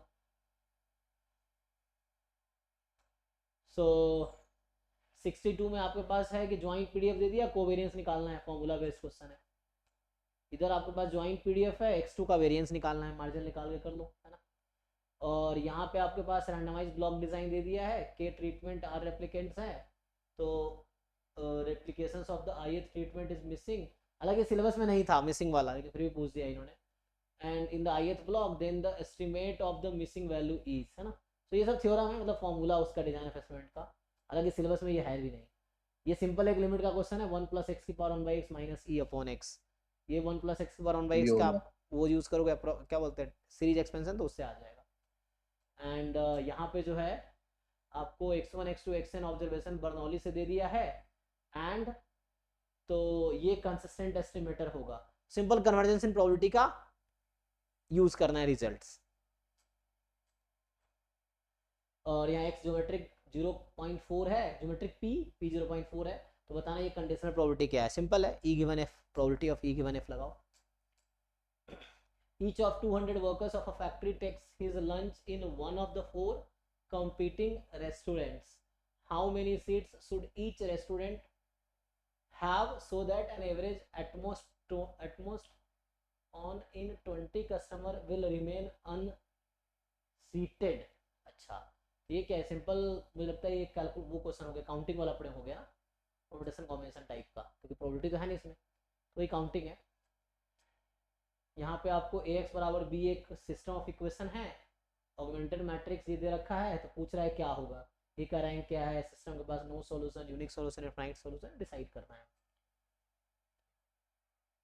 fx 1/x² है, तो फर्स्ट क्वार्टाइल क्या होगा, पीडीएफ दे दिया है, फर्स्ट क्वार्टाइल पूछ रहा है, डेफिनेशन से आ जाएगा, सीडीएफ को 1/4 रख दो, आंसर आ जाएगा। यहाँ x रैंडम यूनिफॉर्म π/6 to π/2 है, cos x more then sin x क्या होगा, जैम का PYQ है। हाँ तो उससे आ जाएगा। And the joint PDF of a random variable x and y is, तो एक्स वाई का जॉइंट पीडीएफ दे रखा है, तो x1 मोर देन हाफ पूछ रहा है आपसे। एंड यहाँ पे कि joint mgf of the jointly distributed random variable x y this is this, तो आपको जॉइंट पीडीएफ दे रखा है, जॉइंट mgf निकालना है। एंड 74 है कि fx आपको इस तरह दे रखा है, पूछ रहा है कहाँ कॉन्टिन्यूअस कहाँ डिसकॉन्टिन्यूअस, ये स्पेशल फंक्शन है, तो इस तरह से। और लास्ट क्वेश्चन इस पेपर में है कि mgf x का दे रखा है, तो इससे आप डिस्ट्रीब्यूशन निकाल लोगे x का, और उसके बाद पूछ, अच्छा वो डिस्ट्रीब्यूशन ही पूछ रहा है, तो mgf यूनिकली डिटरमिन्ड डिस्ट्रीब्यूशन, तो उससे आपका mgf से डिस्ट्रीब्यूशन आ जाएगा। यही था पेपर, तो यहाँ खत्म हो जाता है। ठीक है, तो ये मैंने जस्ट एक बार आपको ब्रीफली बता दिया, सिलेबस क्या है, एडमिशन कहाँ होगा और पेपर कैसा आता है ना, ये हमने डिस्कस किया है। बाकी अभी सेशन रखता हूँ मैं, डिफरेंट यूनिवर्सिटी क्या कितना कैसे है, तो उसका हम लोग प्लान करते हैं संडे को। ठीक है, सो अभी के लिए आई थिंक हम इतना ही रखते हैं। कल से मैं कंटेंट स्टार्ट करता हूँ टीचिंग, तो कल से मैं यहाँ से स्टार्ट करूँगा, जो है कल वही 7 to 9 क्लास होगी, तो उसमें हम लोग स्टार्ट करेंगे क्या, पहले क्या बताओ कैसे करें, पहले उन टॉपिक्स को पढ़े जो नहीं पढ़े हैं, या फिर ऑर्डर में स्टार्ट करें? सर पहले स्टैटिस्टिक्स पोर्शन से शुरू कर लेते हैं। स्टैटिस्टिक्स में, क्योंकि जैम में जो लोग जैम वाले बच्चे तो पढ़ ही चुके हैं ऑलमोस्ट, तो जो नहीं पढ़ा है वो पढ़ाइए। जैसे इसमें ये टॉपिक ये नया सर थोड़ा, जो नहीं पढ़ा है वही पढ़ाएंगे। एक तो ये नया है थोड़ा, और उधर आपके एक ये वाला पार्ट नया है इतना, बाकी तो कॉमन ही है, ये 2 पार्ट नया है, और इधर ये तीसरा पार्ट नया है। बाकी रिकॉर्डेड कोर्स में ऑलरेडी है ये सब कवर्ड कुछ हद तक, और जैम के सिलेबस में ये सब टॉपिक नहीं होगा। बाकी तो जैम जिन लोगों ने तैयारी किया उन्होंने कर ही रखा है, तो बाकी टॉपिक बचे हैं, तो वैसा कर सकता हूँ, पहले जो नहीं है वो कर लेते हैं। उसमें क्या है, जैसे मैथ्स पोर्शन में सब कुछ सिलेबस में है except this part, only this, ये पार्ट जो है ये नहीं है जैम में, बाकी मैथ्स पोर्शन में सब है। ठीक है ना, तो पहले मैं तो वही करा देता हूँ जो जैम में नहीं है, सो दैट जैम के जो एस्पिरेंट्स हैं उनके लिए वो हो जाएगा, बाकी तुम अपना प्रैक्टिस करो। तो अभी मैं इसी ऑर्डर में फॉलो करता हूँ, पहले ये करा देता हूँ, फिर इसको पहले सॉल्व, ये हो जाएगा। और ये लीनियर डी में बर्नौली भी है क्या सिलेबस में? क्या क्या लीनियर डी में बर्नौली डी भी है क्या? क्या वो नहीं है? लीनियर में कौन सा वाला? बर्नौली डिफरेंशियल अच्छा इक्वेशन है क्या? बर्नौली, अच्छा linear? वो बर्नौली डिफरेंशियल इक्वेशन जो है वो है, उस तरह क्वेश्चन भी आ जाते हैं, तो वो कर सकते हो आप बर्नौली वाला भी। क्योंकि ये लोग कुछ भी पूछ देते हैं, पता है पेपर कौन बनाता है ये तो बिना सिलेबस से कुछ भी पूछ लेते हैं।